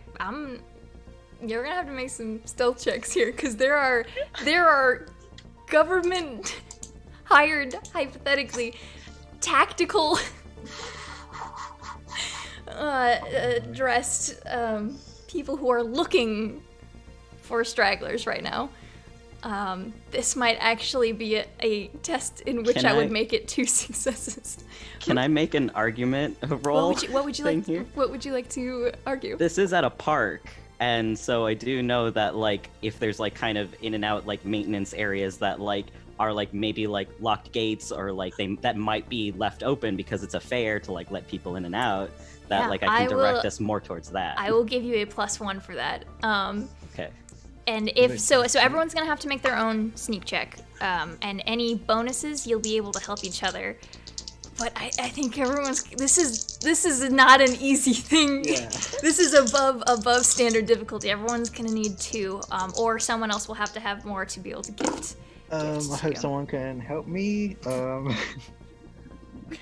I got 1 6. I got 1 also. Oh no. I also only got 1. I'm gonna push. You're gonna push? Okay. Yeah. Yeah, I'm gonna push. All right, and take a condition. Whichever you think fits scared. here. Scared. For Scared? Sure. All right, cool. Yeah. Okay. 2 successes. 2 successes? Oh, that was you were very close to getting everybody out of there. Y'all are stealthy. You are very sneaky. You are very quiet. However, like I said, these are government trained people who are trained, like this is their job. They're supposed to do this. And as you're moving through, you are silent. You are fully quiet. And as you turn a corner around some of the tents, around the other end, so does a they have like, some of them have headgear on. This guy just kind of has jacket vest kind of a thing. You can see his face. And he was like, hey, we gotta get you out of here. Come on. And he's gonna kind of start trying to herd you out of the. He's like, we have to go. That we're shutting down. I think there's a lockdown going into effect tonight. Come on. Or curfew, lockdown, same thing. And he kind of starts getting you guys out towards the front of the like the front gate of the area. And as you're coming up there, you overhear a commotion, loud arguing, and you hear a familiar voice speaker saying, "My kid is in there. You have to let me go find them. I came in with 2 kids. The other one is still in there. I need to go get." And him and Patty both like turn, and he's like, that's my kid. Please let me grab them. Like he's being like held off by like 2 or 3 people who are trying to keep him out of the park. Leave my dad alone. And the guy who's walking with all of you walks you over towards them. And my problem is I fight when I should flee. I'm like, leave my dad. You try. You went quiet again, Aki. I can still hear you, but you're quiet. Y'all are escorted up to the front, and your dad is just looks so relieved. He looks like he could cry. Like he comes down, like drops down and to his knees and wraps you up in a big hug. And you can feel Patty wrap her little arms around you from the other side. And he looks up and he's like, "I told you." And he's like, "Are you okay? Are you right?" I'm fine. Okay. I'm fine. Hi. Sorry, we got stuck in the haunted house. Not your fault. All right. And he kind of like gives like a dirty look to these guys who weren't letting him come back in for you. And he was like, "Ready to go? We should go home." There's something I have to do first. If the town is going under curfew, they're not gonna. You can't run around right now. Whatever it is, you have to do it in the morning.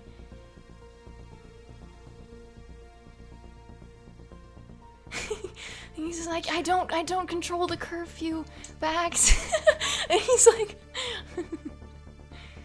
"But Dad, it's really important. I promise."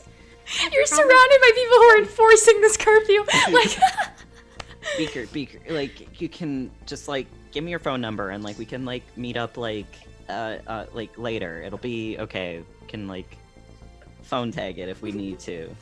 you are all kind of getting the impression that you're not going to be allowed to run around the streets right now, and that you will probably have to meet up in the morning. Yeah. All right. Beaker begrudgingly gives their phone number to Zach, but like they're making a Stink out of it. Yeah. Stink out of it. Of course. Like they don't usually do this. This is not a common thing. But every now and then, just a little bit, they let themselves be 10 years old. A little bit. Yeah. Love that for them. Love that for them. All right, you are escorted off with your family. You head home. They kind of wave behind them at the rest of their older and very cool friends. Yeah. The person who's like, did you come here with anyone? Do you have a way home? Yeah, I can walk. Okay. Yeah, go straight home. Don't meander. There's gonna be people everywhere. You don't want to get a reprimand. Oh no! Not reprimanded. Ferris, you want a bike ride home again? Can go the extra mile. Yes, if you really want to show off. I can and I will. All right. Be my guest. All right. So, TJ, you make your walk back home. Zach, you drop off Ferris and then make your way home. TJ, when you enter your home, the lights are mostly off, and you step in to see Maya. Your mom is kind of like sitting at the kitchen table. She's kind of like tense. She has like her chin in her hands and is kind of like looking out the window at the snow that is still falling. And she doesn't appear to have heard you come in. I think when he walks in, it's kind of like this instinct, like, "Mom, home!" And it's kind of like She turns so fast. She almost knocks her chair over, and she goes, "Oh my God!" And she comes over and just wraps you up in her arms. She says, "Oh my God, thank God!" And she's like, "Are you okay? What happened? Yeah, I'm okay." They cleared the neighborhood and told us that we were going into lockdown and wouldn't say why. I didn't know how to get you home. I was at Leap Day. They cleared everything out there as well. Why was like DARPA agents security? Why were they there? Something with the loop. You're home. At least I get one of you home tonight, I guess. Where's Mom? She kind of looks a little brokenly at you, and your moms don't really lie to you. They don't try to soften things, really. Like, they're very much like, this is what's happening, and she still kind of hesitates, and she says, I don't know. Is she at work, or she went just not here? Back to the loop. She went down underground for whatever they had to do, and then this lockdown happened, and I tried calling the front desk, and they won't let calls through. So I guess there's a secondary lockdown happening underground right now. I don't know. Kind of like, I don't know what's going on. Okay. It's okay. We'll try to get a hold of her in the morning. I'm just glad you're home. And she kind of she hugs you again really tight. I hug her back and just like, what is she? I'm just confused. Like, yeah. It's not really like an emotional hug like usual. Just like, I'm just very confused as I'm hugging her back. She's like dazed. She seems like stressed to the point of like. In that case, I'm gonna like pull away from the hug and like take a hand, like, yeah, let's go get some sleep. Yeah, good idea. We'll call again in the morning.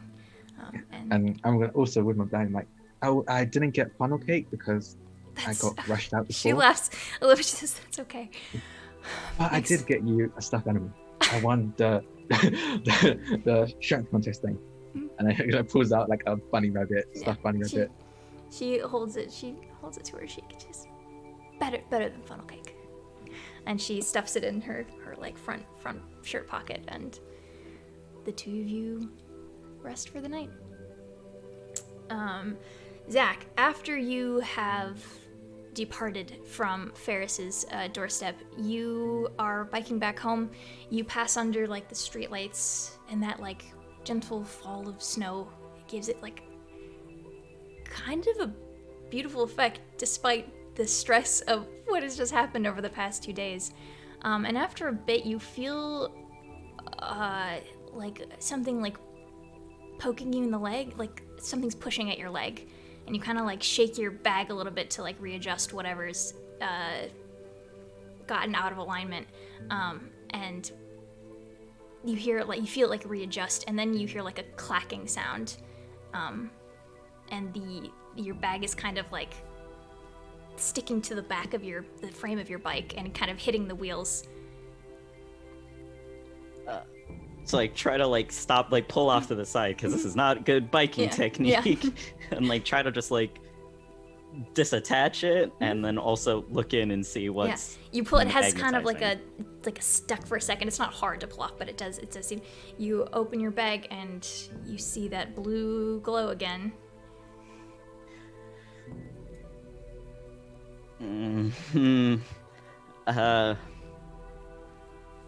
I have the horse thing, and I know that like fair plush things are kind of like shitty. Yeah. I'm gonna try to like, if possible, like rip open the back and like stick that thing in there to like give it any amount of magnetizing cushion or something. So are you gonna pick it up, try to grab it? Yeah. Okay, so you pull out like a odd looking piece of tech. It's kind of elongated. You've never seen this before. It's clearly new, clean. It is nothing you would have ever found in the graveyard.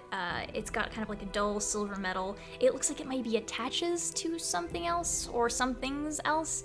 and it's got just at the top of it, there's like a little like swoosh, and it's got a little like that little blue glow, and it seems to react strangely to metal, almost magnetic in nature. Yeah, I'm just trying to stick it in that horse flesh, try to make it put any distance between any amount of metal that I have on me and like anything else. You do so. You stuff it in your bag, and you kind of like maybe tighten up the strap so it's higher up on your leg so it isn't hitting the metal so much, and you bike home without incident. The snow is picking up just a little. It is no longer that just dusting. There's a little bit more to it. They're bigger. Those really gigantic tufts of snow that you get that are very light but big and look cool at night, however weirded out you are.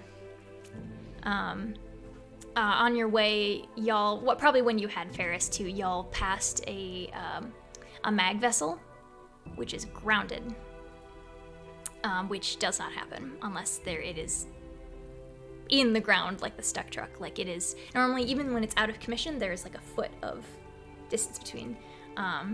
Y'all see lights kind of flashing down streets and stuff.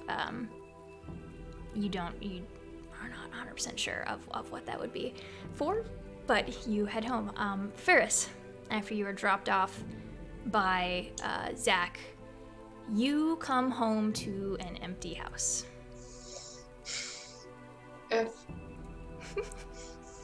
This in itself isn't that unusual. Like your dad goes on trips for weekends sometimes when he has to accompany pieces of tech and stuff, but like never without prior notice, never without like a note or something, I'm going to be late, whatever. You knew he was supposed to be home in the afternoon, early evening. It feels wrong, basically. It is time to do some snooping. I don't know if he would really keep any sort of work documents around at home, or if he has any sort of anything related to the loop and do you think the place. Would he have a home office, do you think? Probably not just a home office so much as like a corner of his bedroom that he hastily uses as an office. Mm-hmm. Yeah, but absolutely. Definitely that.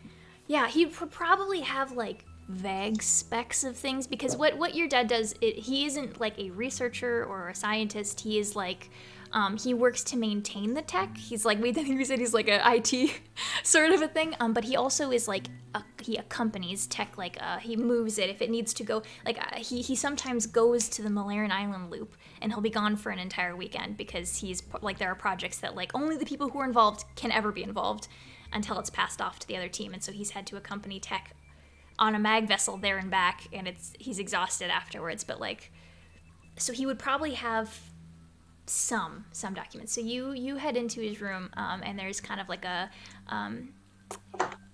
file cabinet basically, and it is locked. Where do you think he would keep a key on hand, or would he did have a spare? If he did have like a spare key that wasn't on his person, it would probably be like in a junk drawer, because then Ferris would just disregard it, because that's what you do with keys in junk drawers. They're like whatever until you actually need them. All right. Would you like to make an investigation check, see if you can find? I sure would. Okay, yeah. It'll be mind and investigate. Those two numbers together. Cool. I got 1-6. Excellent. Yeah. So you kind of go through a bunch of drawers and you find a couple of keys that you have to try. Like, when just like their keys end up places. One of them is probably like a copy of the front door kind of a thing, and you kind of test them all until you feel it click. And you slide this drawer open. There's not a lot in there, but there are some files labeled like 5 folders labeled by date. What type? Where are you looking here? What's the strategy for looking through these? So if they're labeled by dates, I want to see the most recent and see if there's anything about interesting incoming or outgoing tech. Maybe that might be some sort of indication, or otherwise a clue as to what's going on. Absolutely. So you kind of start peering through this. It's kind of a thick document. You might have to take time to look through it. But the most recent one seems to be this thing called... Sorry, I forgot to loop my music. You're good. It seems to be this thing called the Arch, There's not a ton of information, but it does seem it's sponsored by DART, which is not DARPA, but it was was the original intent for the loop, which you all have learned, like loop history stuff, was DART, which is the Department of Advanced Research into Teleportation. Ooh. There's not a ton of information on it here. It looks like there's like he was in charge of maintaining the various tech pieces of it. He's moved it around in the facility. Like he is part of this piece of tech's team.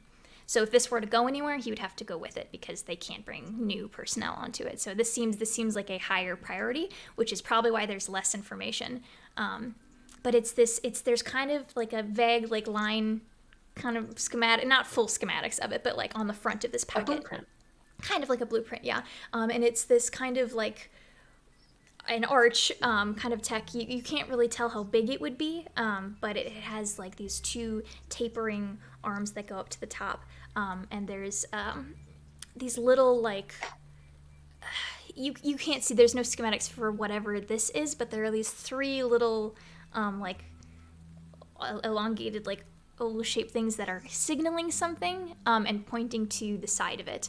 And like I said, there's not intense like research into it, but it's more, as you skim through the document, it's more like his instructions for it, like what he's supposed to do with this thing and what particularly needs maintenance on certain days, what needs to be cycled through, and that's kind of what you have. So would you like to take it, or are you going to leave it in here?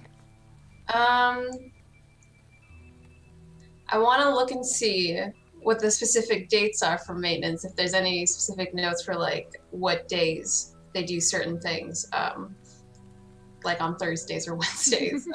Yeah. So and then I'll put it back. Okay. So you go through, and general testing days are on Thursdays. Maintenance then is before and after. And then there's general cycling on Sundays where they run through the functions without actually activating it. Again, you don't know exactly what it does or how all of its functions, but that seems to be the schedule. So the testing he would have nothing to do with, but the maintenance before and after and the Sunday cycling are on his list of things he does with it.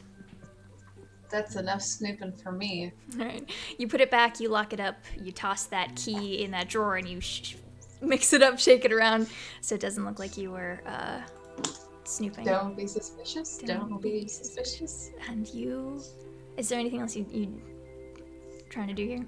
Otherwise, I think for now that's about all she's got on her list. That's immediately pressing. All right.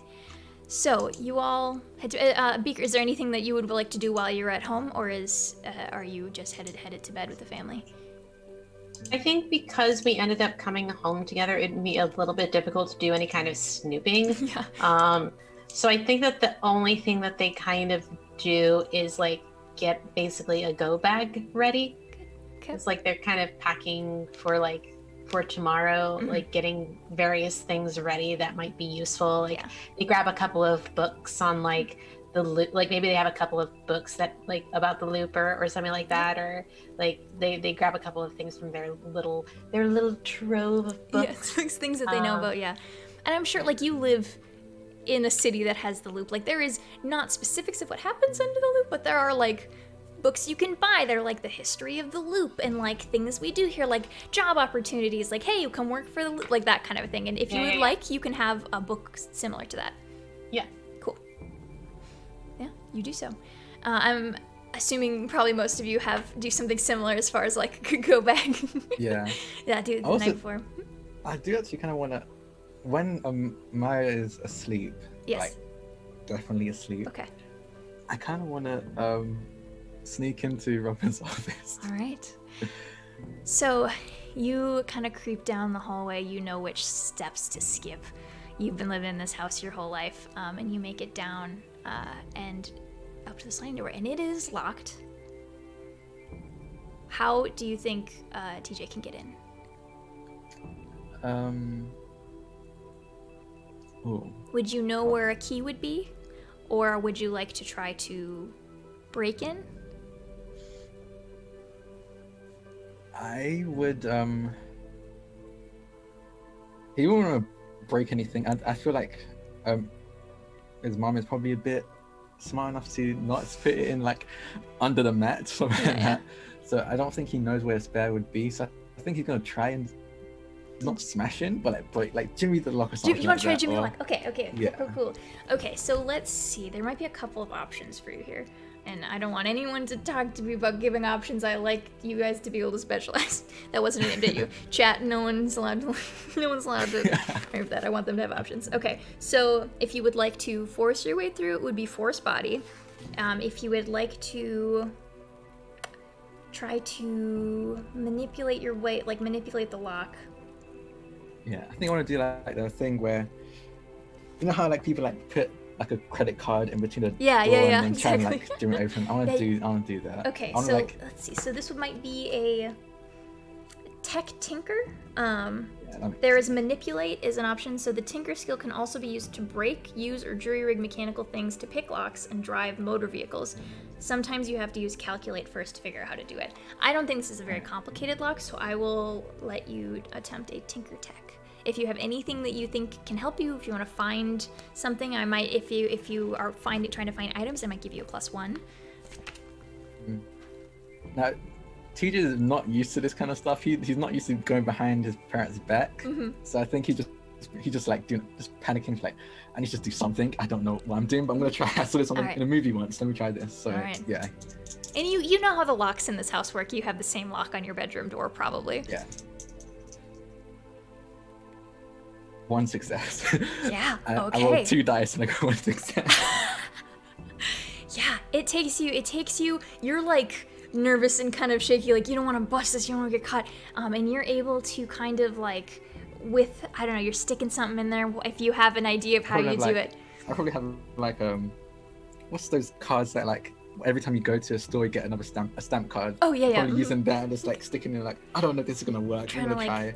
Pick at it, and while you kind of like jiggle the lock, and you're lock, kind of yeah. able, like, it's not like a lock and key, like you need a key card bolt, like it's just a standard lock, and you're kind of able to, like, you know the faults in these doors, like you've been locked out of your own room before, and so you kind of know how to like twist it just right while you push at it, and it pops, and it comes open unbroken, and you pull the door open into your mother's darkened office.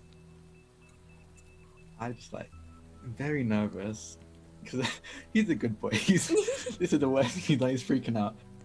He kind of like just make sure that no one's around. Kind of listens and just stays still for a moment to make sure that you can't hear like his mum. You don't, moving yeah. upstairs. You hear nothing from Maya. And then he just walks in and gently closes the door behind him and flicks on the light and tries to look for anything Excellent. that looks important. So basically, it looks very similar to how you saw it last time. Her desk is like a big wooden desk with like a dark wash on it. It's very pretty. It has several drawers going down the side. She has a computer, and it has like some like tubes and tech coming out of it that are attached to a larger machine by the floor. And there's always like some odd tech on her desk. Some of them, like she might have been in the middle of, like it's a fixing. Some of it's like stuff from the house that she's just fixing, and some of it seems like it's her own project. She tells you about some of her personal stuff, but never Loop stuff. Yeah. And there's like some chairs. She's got her jacket. She's got a shelf full of books. What would you like to look at? I'm gonna look for like probably like if she has any drawers or like cabinets, anything like that might have interesting information. All right. Anything that she left on her desk the last time that I could check out as well. Yeah. Okay. So on her desk, there doesn't seem to be. It's kind of a little bit of a mess, but like there's not like a glaring like a pointing sign like this is what Classified top secret. information. Yeah. But there's some papers out, some scheduling things, like a list of phone numbers inside the loop kind of a thing. But there's not a ton on the desk. But let's see. Let's make a mind investigate check to see how successful you are at snooping through these drawers. Not too bad at that. That's one success. One success. Yeah. Excellent. All right, so you go through the top drawer is just like general desk stuff as well as like tools. So half of it is like pens, pencils, erasers, stuff like that, and the other half is like some odd looking. There's like screwdrivers and like bolts and stuff like that, but there's also some weird ones that need a power source and stuff like that. And you've seen her work before. She finds it fun, and she has tried to show you probably on multiple occasions whether or not it has stuck. He likes she watching tries. it. He likes watching it, but he doesn't understand what's going on. Yeah. He's like, yeah, that thing you put it there, yeah. Cool. And then so that's what exists in that one. The middle drawer has files. Pretty much, it is packed with files all the way back. And then the bottom drawer has a box in it, like a metal box. And there are a few other things in there too, just like miscellaneous scraps. There's like, she's got a pair of slippers down there too, like. But there's the primary space taking up is the box. What would you like to look at? Ours are probably important, but I think the box would probably draw attention first. Okay. Yeah, you lean down, and it looks like it is a box that should be locked. And it is, but like you did see a key in the top drawer. Oh. so yeah, I just grab the key and just try it out. It opens. See if I can open it. Mm-hmm. And it's just like, it's like a dull like gray metal, like there's nothing really special about it. And you pop the top, and it is like one of those like foam, like in a briefcase, and it's like perfectly across, like foam, and inlaid is a oblong piece of tech with a little bit of a blue glow on top, and it is set inlaid perfectly into this box, with like the egg carton bit on the top where it to keep it softened. I mean, I'm not gonna metagame. T has no idea what this is. No, he has no idea what it is. It seems cool, but it doesn't seem important. So you've maybe, like, if you think about it hard, you might have seen it before. Like, if this is a piece of tech that's in her office, if you've peeked in while it was on the desk, like, it might look a little bit familiar, but it's not something you've ever used or seen her use. But you don't know what it is. Yeah, so I consider it. Things kind of cool, but I put it back. Yep. And then I want to try and look through the files and see if there's anything interesting there. Yeah, so these are filed alphabetically, and it looks like they have project notes. So some of them, it's split between two colors. There's a blue files, and then like green files. And the green files are the longest, and as you kind of snoop through them, it kind of looks like these green ones are DARPA and DART branded ones, and the ones in the back, it's much thinner, and those seem like personal projects, and that actually has more information, like there's actual schematics and notes and like things like that, and some of these ones in the front are much more vague, but they are, in fact, they are alphabetical. There are some packets, some of them are in envelopes, and it's miscellaneous. It looks like project, like, again, there's not a ton of information, but if you would like to look through, or if there's anything in particular you're looking for here. I want to look for anything, like if there's anything titled or that mention like the key, or anything that mentions the bank in particular, and just see if I can find anything out from that. All right. Okay. So as you, let's see how are we gonna do this? So there is a lot here. So you're gonna spend a significant amount of time pouring through this, and I am going to give you the tired condition. Or exhausted, whatever that one is. If you are okay with taking that, if you would like to spend some time doing this. All right, so you spend a significant portion of the night pouring through these files, looking for anything that mentions key or bank. And you do find, after a while, under, let's see, it would probably be, I don't know, it would be filed somewhere amongst there. You find a packet talking about the Arch, an Arch project funded and ran by DART. And in it, again, not schematics, there is a maintenance schedule, and then there is in one of the front, like there's a lot of info about like specifics, like not non-specifics, but there is a page near the front that says keys. Two of them are fully blacked out and redacted. And the top one, the second one, is listed key 2, and then it says Robin Graves. Oh boy. But yeah, above and below it, it looks like they're blacked out. Blacked out. Yeah. I think T just it feels like he really did something terrible. He feels guilty. So it's like, oh no, okay. And he like kind of puts everything back. He just puts everything back, tries to put everything like how he left it before, and just quickly rushes out. All right. Rushes out of the rushes out of the office. Yeah. You set it all back up the way you found it. You don't have a way to lock the door on your way up, but you close it and hope that your other mom doesn't have reason to go in. She never does. She never goes in there. And you head up to bed. You get maybe not much sleep, maybe a few hours, but not a ton.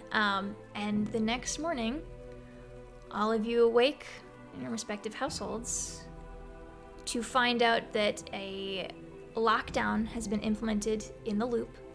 No one is allowed in or out of it right now.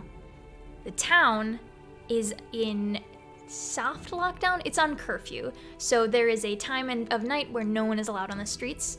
And the town itself is being locked out. So out of town is being locked out. They're closing highways. People are not allowed to drive in or through Boulder City right now. It's further out. It's not like in town, like right at the edge of town. It's further out, but they are putting up roadblocks. Still sucks though. Wow. Still sucks. Yeah. But you will be allowed out of your houses today, should you so choose. But there is just curfew. I think Beaker makes a very quick, because it's Saturday morning and there's usually some kind of special breakfast or something, I guess. And they're it's a quick scrambled eggs and maybe oatmeal or something. It's all very, very rushed. Yeah. And very obvious that they're Patty's sitting on the tall stool with her head, and she's been sulking all morning that she didn't get to go on the big wheel. I'm so sorry that we didn't get to go on the Ferris wheel, Patty. It's okay. I can go next time, right? Next time. Okay. Yeah. At least I got an elephant ear. Oh, good. How many? 2. And she sits up on the desk. That's great, Patty. I'm glad you got 2 whole elephant ears. 2. Sorry. 2 of them. Yeah. But as Beaker's kind of serving out breakfast, waiting for Dad to finally come out of the bedroom, and do you know where Dad is, Patty? I think he's still sleeping. You want to go wake him up? Yeah, and she slides down off of the table. Her pajama shirt gets stuck on it. She has to whip it off, and she runs to your dad's room and rouses him. And eventually the 2 of them walk. Unless you had something you wanted to do while she was no longer in the room. No, it was okay. Wake Dad up so that he can watch, right. so I can leave. Yes, yeah. The two of them come back in. Your dad starts making coffee and seems tired. It is early. I mean, he had a day off yesterday, but it also ended up being too eventful. Yeah. Morning, Dad. Morning. Yeah. Hey, how'd you sleep? I slept fine. Hey, is it okay if I hang out with my friends today? Are we allowed out again? That was pretty intense last night. I think so. Would we have been watching radio? You could have turned on radio or yeah. TV or something where it was emergency alert in the town. I heard on the radio that we can move about in town until this time. Okay, it's probably 9 p.m. We'll say that when the sun goes after the sun goes down. Till 9, so sunset curfew, like always. Yeah. Streetlights. I mean, I still don't really know what's going on. I promise we'll be careful. We're just gonna play. Okay, just be careful. Come home if anything weird's happening. I don't really. Not fun last night. It was fun. It was fun until it wasn't. I'm glad everything was okay. I'm sorry I made you worry. No, it wasn't your fault. You didn't do anything wrong. He kind of leans across the table and gives you a kiss on the forehead and ruffles you. Are you gonna be okay? Yeah, we'll have the day in. No one's allowed in the loop today, so until further notice, we're just gonna hang out and be movie pals, right? And he looks over at Patty and she goes, another one? And he goes, yeah, if you want to. And she's like, yes. And so the two of them are fine to rest, which your dad does not get multiple rest days in a row very often. So he seems relieved and hesitant about you leaving again, but the fact that he knows that you are responsible and that you would not just be like, I heard that I can go. Like, you're like, he believes you. If you would like to go, and he also knows that you spend a lot of time watching Patty and looking over Patty, so he is also understanding of the fact that maybe you just want to get out and see your friends. It's snowing. It's kind of cool. The snow has picked up today. It's still snowing? It is still snowing. Mm-hmm. Oh, God. Okay, Some of it is starting to gather on the ground now. Not a ton, not a lot, but... I don't think that Beaker off the top of their head knows where TJ lives, but Ferris lives nearby, so I think they're going to head over to Ferris's house. Yeah, all right. You do. I'm guessing my dad still isn't home, huh? No, he does not. Your dad did not come home last night. There is always like an emergency number like taped to the phone like by the answering machine that's like the loop front desk. If you need to get a hold of him, they would like transfer your call. Oh my gosh, he's probably never used this phone number. No, probably not. Oh no. Oh Lord. You don't have to. I'm just saying that is something that exists in your house. She's probably going to call it, but I wasn't sure if we were going to have Beaker come in first or not. Oh yeah, whatever. If you would like to wake up in the morning and see your dad's not here to make the call, or if you would like to wait until Beaker shows, it is up to you. She's probably gonna wait a little bit, still have that hope that he's just gonna like crash into the door for a bowl of cereal right before passing out. All right, yeah, you wait, and eventually, Beaker, you said you were headed to Ferris's house? Yeah, because you're kind of nearby, and so you pull up and knock on the door, and I'm assuming Ferris has a moment of maybe, is that Dad? But Dad wouldn't knock, and so you open, and there stands Beaker. Hey, Beaker, it's a little early. What's up? I figured that we wanted to go and do the thing. Are you okay? Well, things could be worse, but they also could be better. Your dad's not home? Yeah, he didn't come home last night. And he still isn't back, obviously. And I have this emergency number that I can call. I've just never had to use it before. Have you had breakfast? Well, no, but I mean, Fruity Pebbles are there for a reason. It'll take like 5 minutes, and then I'll just make this call, and then we can go head out and see. I just want to check in and see maybe if he has an idea of when he'll be back, because he doesn't normally just take off. Okay.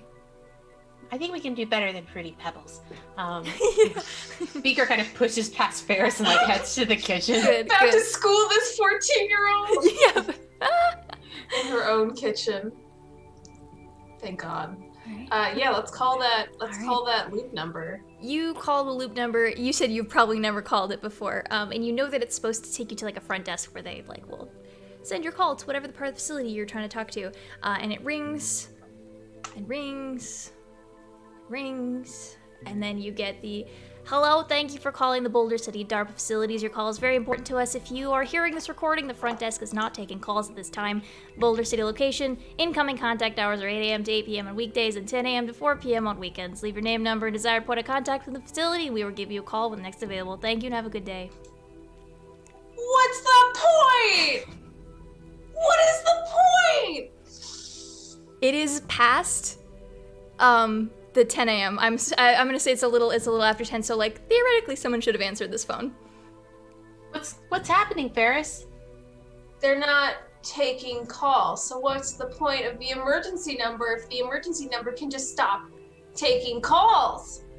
That does seem counterintuitive. My dad didn't have to go into work today either. Like, the whole loop is shut down. Did you hear the radio? Like, everything, they're not letting people in or out of the loop right now. Well, apparently he can go do stuff without telling me, I guess, because that's just like He probably hasn't. He probably hasn't left town because nobody's allowed to do that either.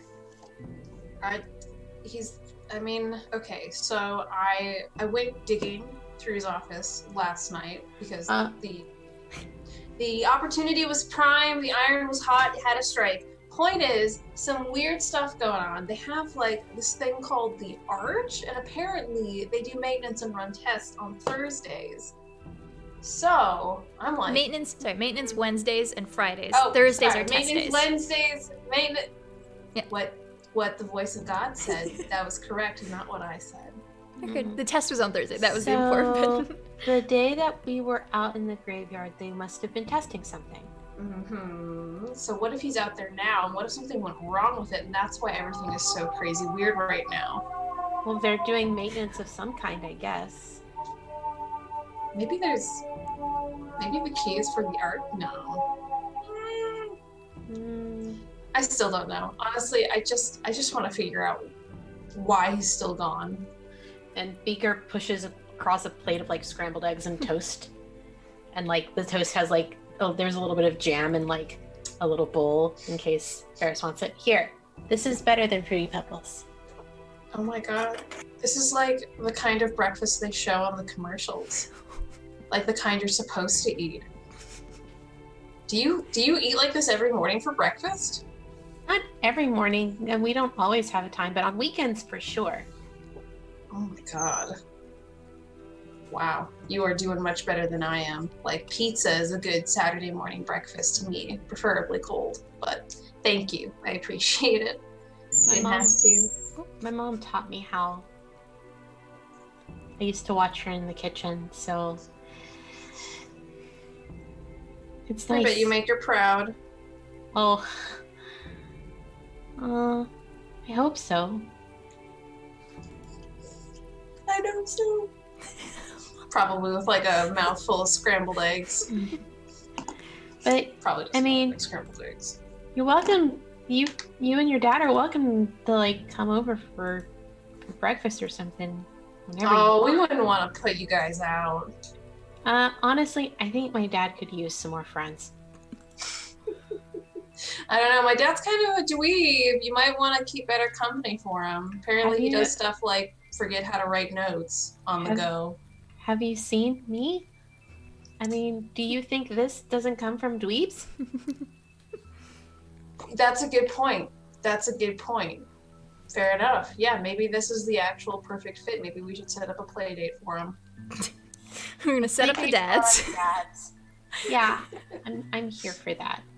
But hurry up and finish. We should go and get TJ and Zach. Right. She'll shovel down her food so they can head out for the day. All right.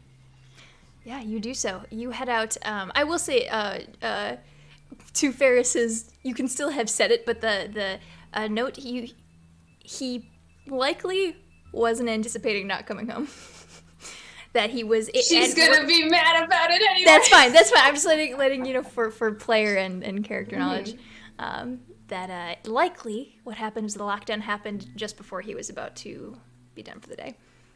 All right, where are the two of you heading? Do you have? I'm assuming you have pegs on your back wheel too, Beaker, so Ferris can hop on. Sure. Oh god, that would be so cruel to make Beaker bike around Ferris. Ferris I was would gonna probably say. Try to. I mean, do you have like a scooter, or you said you didn't have your own bike? But is there any other thing? Does Ferris know how to ride a bike? I think Ferris knows how to ride a bike. It's just that she doesn't own one, the same way that I knew how to play a lot of video games. I think the two of them look at the bike and kind of look at each other and go, "If you wanna." You're not driving this one. I'll do this. I'm not gonna make you cart me around. You're like half my size. I'm not half your size. It would be ridiculous. Okay, fine. Right, which one first? Let's probably go bother Zach. See what he's got going on. Yeah, I don't know if you would know where TJ lives. Yeah, I don't think I do. TJ's been to my house, not the other way around. Mm-hmm. Well, here's one good thing is that Zach's parents know TJ's parents. You could probably get an address. It's the chain of command. It We're is. just going through. Yeah. All right. Yeah, y'all make it off to Zach's place. Zach, what are you doing with your morning?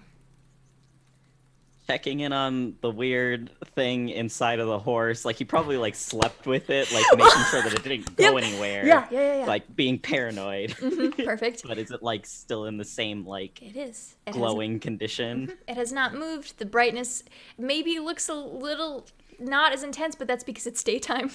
It doesn't seem like any, like... It hasn't moved. It hasn't reacted really with anything. If you put it on if you have like a metal bed frame, the thing might have like attached to it before you went to bed. But otherwise, it seems to be pretty much the same condition as it was last night. Oof. Probably head over to Andy's room and knock and see if he's home. You hear a yeah. Can I ask you a question? And it's quiet for a second.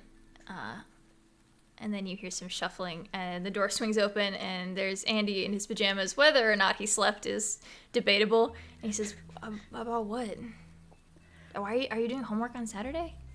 No, fuck doing homework on Saturday. I was No, confused. wait. Don't tell mom and dad I said fuck. I'll hold it for blackmail for future events. Okay. What's up? Did you hear what happened at the fair yesterday? Yeah, I mean, I heard Dad had the radio on this morning, and they were talking about, like, not really that there was a lockdown, and it happened in the middle of the fair. Were you there when that happened? Yeah, but like, don't tell mom and dad that. Also, you also use that for blackmail. I don't care Alright, about that one. I'll stash it. But let's say, hypothetically, He's like, well, okay, if we're having serious conversations, be smarter about it. And he like grabs your shoulder and like puts you in his room.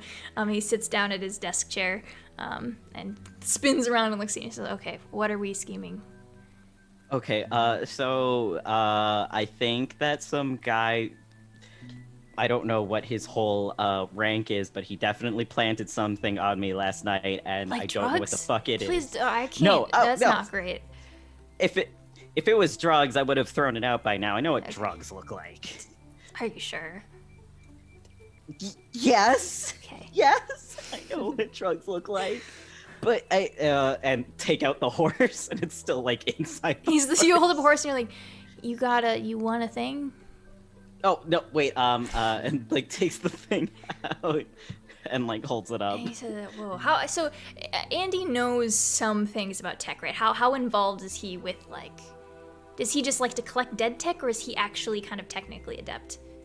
I think he's probably technically adept, and like Zach might be like his, like I said, he's like his kind of little henchman and Yep. crony, finding like Yep. weird tech bits at like the video store and like at the Okay, graveyard for him to cool. mess around with, just because Zach thinks it's neat, and Andy probably also thinks it's neat by association. Good. And so he probably knows things.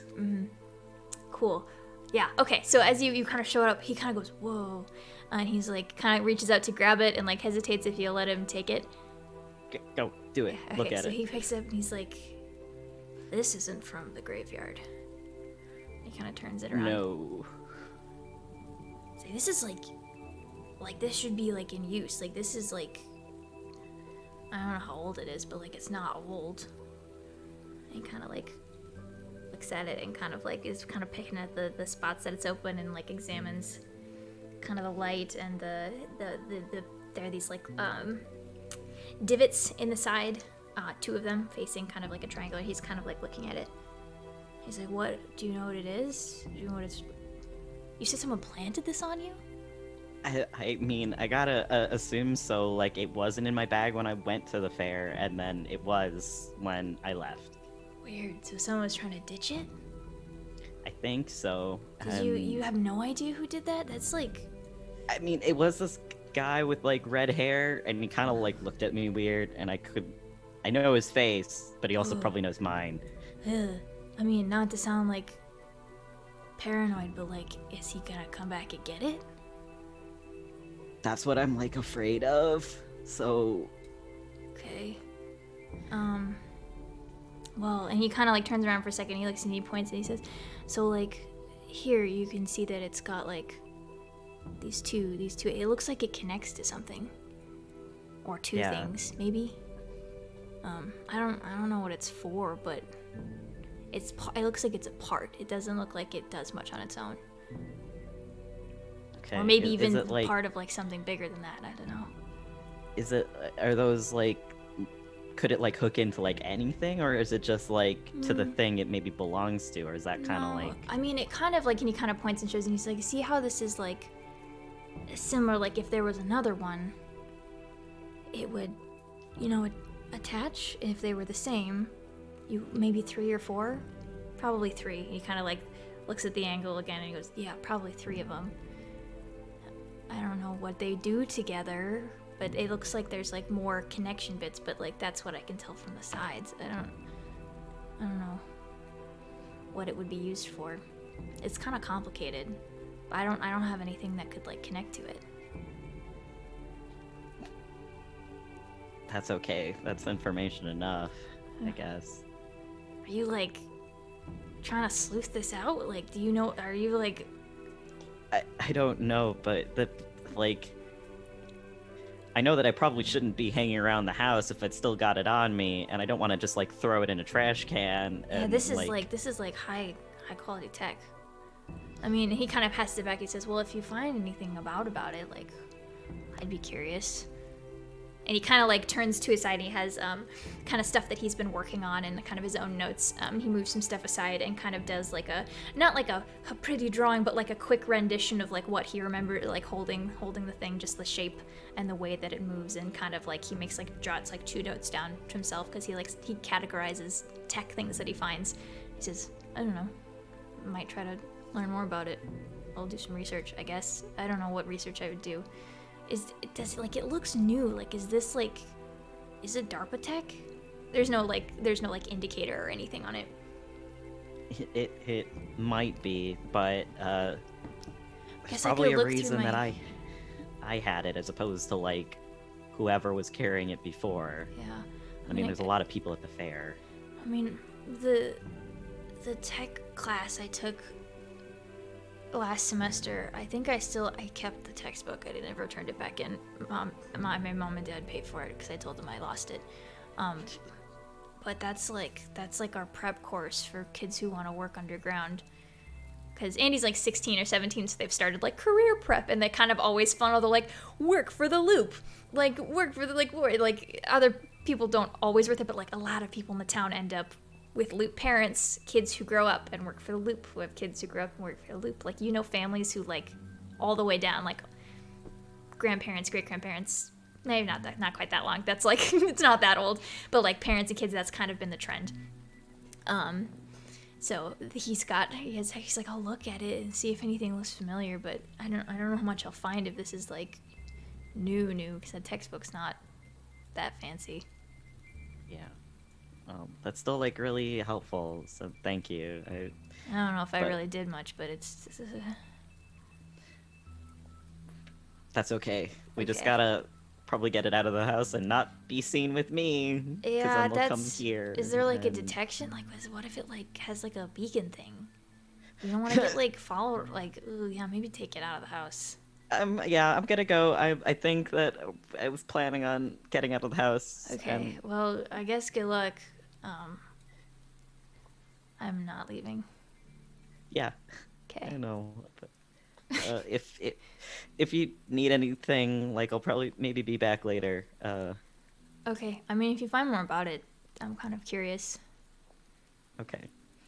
But good luck. Yeah. I guess I'll be home base. I can be your home base, I guess. And I'll look at it some more. I'll do some reading. Okay. Thanks. Good Cool. luck. Yeah. And you exit Andy's room. You have like your own bag and stuff, your like go bag, you're ready to go. And as you head downstairs, there is knocking at the front door. Are mom and dad up and about? Or are they Yeah, kind of they're in like the kitchen. chilling? They're having coffee and newspapers, and they kind of see you in the hallway. And your mom's like, "Hey, do you want to grab that? See who that is?" And she's Yeah, sure. Like thinking that it might be secret agents or something, Yep. but he's still gonna get it too. There's probably like a people if you wanted to look through it. Yeah. You get up on your tiptoes and you see the top of some curly brown hair and a little bit of a fro, just the top little sliver of it, and you can tell that it is your two friends. Okay. You open the door, and there they stand. Yeah. Hey, Zach. What's up? Hey, we need to get out. We need to leave, not be seen near my house. We could. I'm. Go. Good morning Oh. to you too. Okay. Look, it's secret agent business. We just gotta kind of be as sleuthy as possible. Let's just go. Let's go. Let's do it. Okay. Man, this is not being a very good Would you host. like to figure out how to get to TJ's house? Yeah. Don't be Like suspicious. very, very quickly, go to maybe the phone book. Yeah. that we- Your mom probably has a phone book her own too. That might be, or there's probably the general town phone book. Yeah, and quickly scroll through it where the graves. I know that they're here. Yep. You find the address and you kind of figure out what part of town it is. Y'all know the streets pretty well. You bike around all the time. You have to be able to navigate. So y'all head out. TJ, do you wake up in the morning? Have you set an alarm? Are you getting up, or are you still out? You did not get. You went Yeah, to I sleep think very recently. I don't think I've slept. Okay. I think I've been kind of a mixture of panic of what happened on Loop Day, and also the guilt of just breaking into his mom's office. Just kept him up. It's kept him up. All right. Yeah, so he just probably just sitting there trying to sleep, just laying in bed, staring up at the ceiling. All right. Yeah. After a while, trying to sleep and staying, eventually you hear Maya call up and say, "Hey, Tej, you have visitors." Who? And she's like, I think it's the Johnson kid and little Baxter and someone. I think I know this kid's Zach? mom, or sorry, dad. Yeah, I don't remember okay, which parent. Yeah. There's a bunch of kids. Give me a sec. I'm Okay. just gonna quickly get, because he completely forgot. But I remember oh yeah, we're meant to meet up, so we're gonna quickly get changed and rush down. Okay. Cool. You do. His backpack, and he looks exhausted. He's he's got 15-year-old with bags under his eyes, basically. You pass your mom and she's like, "Hey, kid, you good? You Yeah, I'm good. okay? You headed out then with your Yeah. friends? Mhm. Okay. There's she kind of gives you the spiel: curfew, lockdown. Yeah. She's still a little freaked out from last night. She's like, I don't come back if anything's weird. I guess I don't want you staying out too late after yesterday. Is Mum back? And she kind of closed her eyes. She's like, no, I still can't get a hold of her. I don't think they're letting communication in or out of the loop right now. Okay. She's probably fine. Seems like a standard lockdown. I mean, I know one happened when I was a teen, early 20s. It's happened before, but it's not very often. So hopefully it'll be over by the end of the day and she can come home. Do you know why it happened last time? Containment breach, maybe.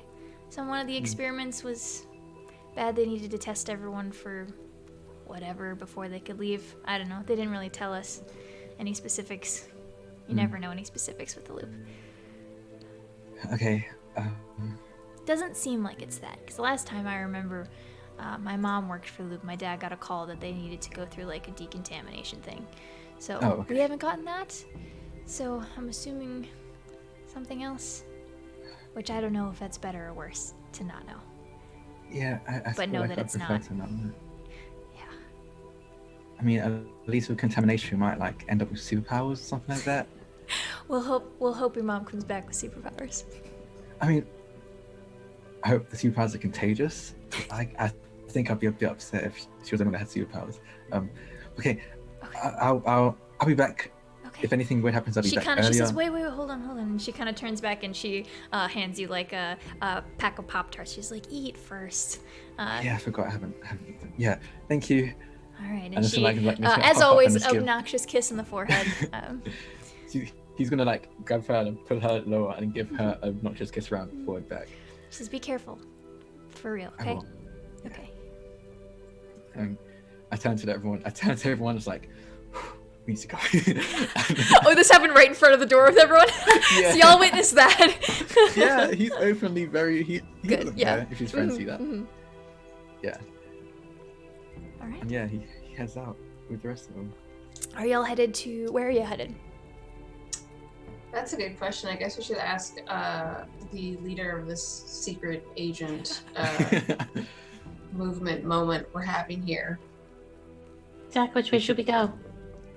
We should probably see if we can get to the graveyard. That's like far enough out and like probably not gonna be found there. I think that's a safe place to go. Okay. All right. So the four of you head off. Ferris backpacking on someone, and you make your way out. You are unimpeded. However, passing through town, Ferris and Zach, that grounded mag truck you saw, still grounded. There is a team there working on it, looks like they're trying to get up and running, or at least move it out of the middle of the road.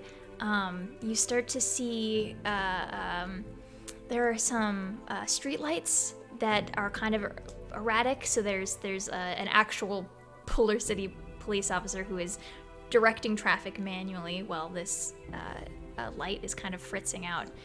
You see a couple of other grounded mag vessels, vehicles. Nothing as big as the truck. Like that was kind of like a semi truck size, fully grounded. Like I said, even when things like are cut power, there's always like that foot and a half where it just is still if it needs repairing. But yeah, you move through town and that's kind of where you see some people are out, you're kind of getting a 50-50, like some people who are out and curious about what's happening, and then there's people who are working, and then you figure a lot of people are holed up as well, because that was startling. Whether or not they were at the fair, that's kind of an intense thing to hear. We're going on lockdown tonight and there will be curfew for the foreseeable future. And so you all bike out you make it pretty much unimpeded to the graveyard. I'm assuming you don't take the highway. Or you could, I guess. No one's driving on it. If you've ever wanted to bike on the highway, now would be the chance, actually. Yeah, why not? TJ's breaking all the rules today. Please let Ferris be on the back of TJ's bike today. All right. Yeah. Are all of you taking the highway route? Zach is hesitant, but he'll probably follow along because that's where at least two people are going. Yeah. Beaker is the only one that's just like, wait, we're not supposed to run. Wait. Overruled. Y'all bike down. It is actually faster this way because there's not as winding and it's not as uncomfortable because the road is flat, and it's not the gravel and sand in the desert. Some of it's, most of it's like compact. You can still bike on it, especially where there's like trails and roads. But like on the freeway, like it's cool. It's actually kind of a cool experience, kind of going down like a little bit of a decline, and you see the road kind of winding up and out till it kind of vanishes in the snow of this desert town, and just kind of watching the mountains come up and around, and y'all turn off the highway at some point and make your way to the graveyard. Cool. It is, like I said, it has been jumbled. The paths are not the same as they were before. It does not see, as far as what you recall about the last time you were here, it doesn't seem like there's anything, like it's happened again or anything. But you couldn't really be sure. You left pretty fast, but you don't really get the impression that it's happened again. Beaker, I think, makes a beeline straight for their usual route, and it's probably blocked. And they're like, oh. We can figure out another way through. I don't think any of the paths is going to be like they were before the whole floating thing. Oh, okay. I'll follow you then. Okay. You all kind of circle it for a while, and you eventually find a way. You kind of have to get off and move a few like larger pieces of like sheet metal out of the way, but there is a path that makes it through. And as you kind of are biking in, there are new pockets of openings and places that are closed off. There's tech that you've been used to seeing that you can't anymore, and there's stuff that's been uncovered that you've never seen. And as you're kind of moving through, Beaker, some of the stuff is starting to look a little familiar. And y'all end up in kind of a dead-end area where it's an opening, where you can see the sand has been disturbed, and there are multiple like bigger things that have been revealed. So there's like a truck with a cab you could probably climb into. There are like these large spherical machines that are popped open. You have no idea what they would be used for, but clearly they're DARPA tech. And there is this large like, you get a better look at it when you get around, like a duck-shaped vessel. You have no idea what this thing could have been used for. Beaker, this is, you've seen this before. You've been here before. It's kind of like riddled, like pockmarked with like holes through it. It's rusted, and you would have no idea what this thing would be for. But it sits amongst this other like,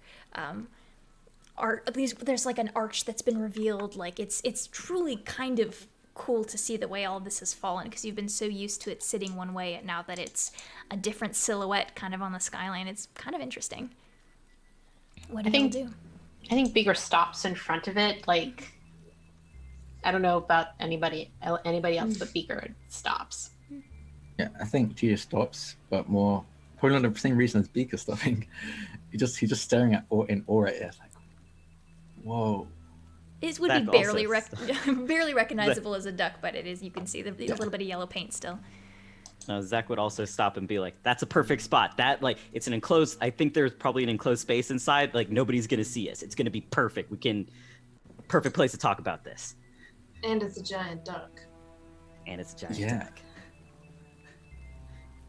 I kind of turned to Beaker, seeing that they didn't respond or say anything. Beaker, you okay? Yeah, I'm fine. This is the perfect spot.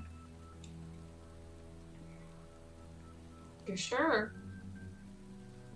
Yeah. Sometimes my mom would take me out here. This used to be our spot. And it is the perfect spot. It really is. You spent a lot of time out here. And it's free now. You've never seen the whole thing before. It's kind of cool. New experience with your new friends. Sorry, if you don't want to, there's probably a different spot that we could probably find if that... No. I don't know, it feels like maybe, I don't know if y'all believe in signs or anything like that, but I don't know. Maybe. Well, Beaker, I definitely do. So, if you say it's okay. Yeah. This would be our new hideout then. Well, new for you. New for us, yeah. Duck City. So y'all set out to try to, you kind of circle it, and it takes you a while to find a place that has kind of been rusted and pulled open. And you all step inside, and it is hollow all the way around. There's some bars across it, and the way that it's pockmarked and the holes are kind of all the way through, like dented inward, with the dust kind of in the air, it sends these beams of the morning light that kind of cross in all different directions across the top of it, where the sunlight is still touching the outer hull of it. It's very pretty. And you have established your clubhouse. TJ, you are so tired. After y'all get in here, you kind of have to sit down, and y'all can see the bags under TJ's eyes. All of you are a little rougher on the edges, but y'all can see it. Beaker, you did get a full night's sleep, right? So your condition has been has been healed. Yeah, so y'all have some things to talk about. But first, I would like to offer you, now that you are in your clubhouse, and in the Tales from the Loop game, your clubhouse has mechanical benefits for all of you. One, I can never get you in trouble here. You can bring your own trouble in if you'd like, but you are safe here. This is a fully safe place for all of you. The second thing it can do is if all of you are here in the club, or if at least one of you is here in the clubhouse with another kid who has a condition that needs healing, you can comfort or help your friend and help remove their condition. So I will put that out as an option if you would like to attempt to help TJ now or later, whatever your... It is an option. Throwing it out for you. That seems good. Okay. What would you like to do to help heal TJ's condition? To comfort, basically. You all right, TJ? I'm very confused and so exhausted. I think I just need a nap, if I'm going to be honest. I think we have plenty to talk about, so I think that if you want to take a nap, that's probably fine. Take a little snooze cruise. Yeah, I actually have some things I want to talk to you about as well, actually. I'll nap after. Wait, hold on just a second. And Beaker rifles through their bag really fast, and they pull out some of the fruit snacks from yesterday, or for a couple of days ago, and they kind of hand them to TJ. It's like, I mean, the sugar crash will probably help you sleep better. Shouldn't be. You know what? Yeah, I haven't eaten anything other than a Pop-Tart. He just started eating. All right, and I will allow that to remove your condition. You've been comforted and helped by your friends. And I think that we are about 20 minutes over, and there's a lot of talking that needs to be done. So I think that's where we're gonna call it tonight, so that we don't have to interrupt any whatever ends up happening after this. But you have learned a lot of information, had a lot of strange experiences, and you have your clubhouse. And I am very excited to see where you go and what you do from here on out. Thank you, everybody, to my players, and also to everyone who stuck around with us for this. Thanks for the raid. I saw that just a second ago. Thank you, Jess. Episode 2. I'm very emotional right now. This is very fun.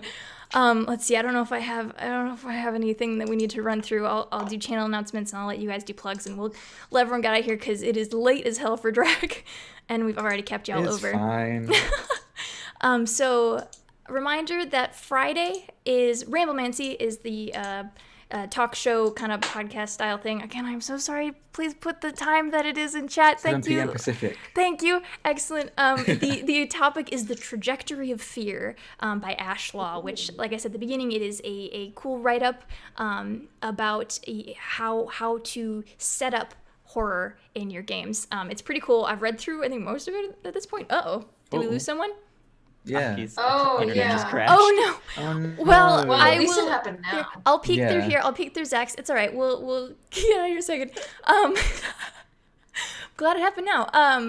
That'll be really cool. That'll be on Friday. This very show, It Came from the Loop, episode 1, titled "The Day the Loop Stood Still," is available on YouTube now.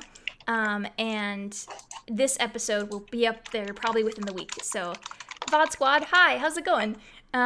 You stay tuned on the Twitter at Rule of Lore on Twitter for more information about the Saturday stream. And you can support us on Patreon, follow us on Twitter, like I said, check us out on Discord. It's fun. We hang out. There's been a lot of chatter about the show. It's been very fun. There's been some fan art. Thank you, fan artists. Oh my God. Yeah.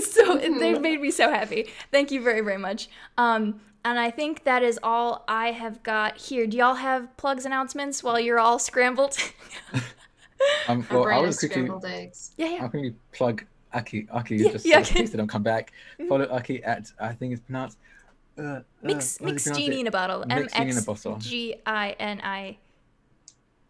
MXGINIINA bottle. Yeah. Words. They've got lots of stuff coming up. They're in several things during the weekend. They will post all of it on their page. Yeah. Also, I'm Jack. You can follow me at Draconics on Twitter. I'm doing a bunch of stuff that I can't announce just yet, but the thing I can announce is that we over at Friends of Raw Dice, which is a TTRPG channel I co-found, we're doing a month-long charity event where we're raising money for the Rain Network and Earth Day. And the first game of that month is going to be on Friday, and coincidentally ends at 7 p.m. So you can go from Friends of Raw Dice right to Ramblemancy. And on Friday, we're going to be playing one shot of City of Mist. It's going to be pretty spooky or spooky adjacent. I don't know. It might be goofy in the end. Cool. One shot. So check that out. And yeah, follow us on Twitter at Friends Roll Dice. And we have a whole thing you can follow. You can see the schedule of what the month's going to look like there as well. Yeah, Cool. that's me. Alex, Remy, anything you want to plug? I still have those sweaters up for pre-order. You can check those out over on my Twitter, Alex P. Perkins, or at Fosfens. Or if you just want to go straight to Etsy, you can just search Bark Machine Press. I think they look pretty cute. They come in black, pink, and yellow. Yellow now. Excellent. Mm-hmm. I'm Remy Post on literally almost everything, and I will be streaming tomorrow. Try to play Sherlock Holmes: The Awakened Excellent. at 8 p.m. CST. Run through that game. I do plush commissions if you like that kind of Yeah, thing. they're And very that's good. really all for me. I saw your Among Us one. Was that you that made that? Yeah. The Among Us one. That was so good. I was looking a little sus though, but you know. Yeah. Zelda is the announcement, the total announcement. She's the announcement now. Let's see. I have during this time slot. Normally, I play a four-armed alien named Bina Oba in our sci-fi supers alternate galaxy game Infinite Horizon. It will be back in a few weeks for season 2. I'm so excited. The stuff that we've got planned is, God, it's gonna be good, you guys. A lot of stuff happened. And then recently announced, I was cast on Power Play, which is a superhero icons game that's going to be premiering on Q Times in very soon on October 11th. So that's pretty cool. All right, we're gonna cut this because this camera I'm leaning over. We're gonna cut it.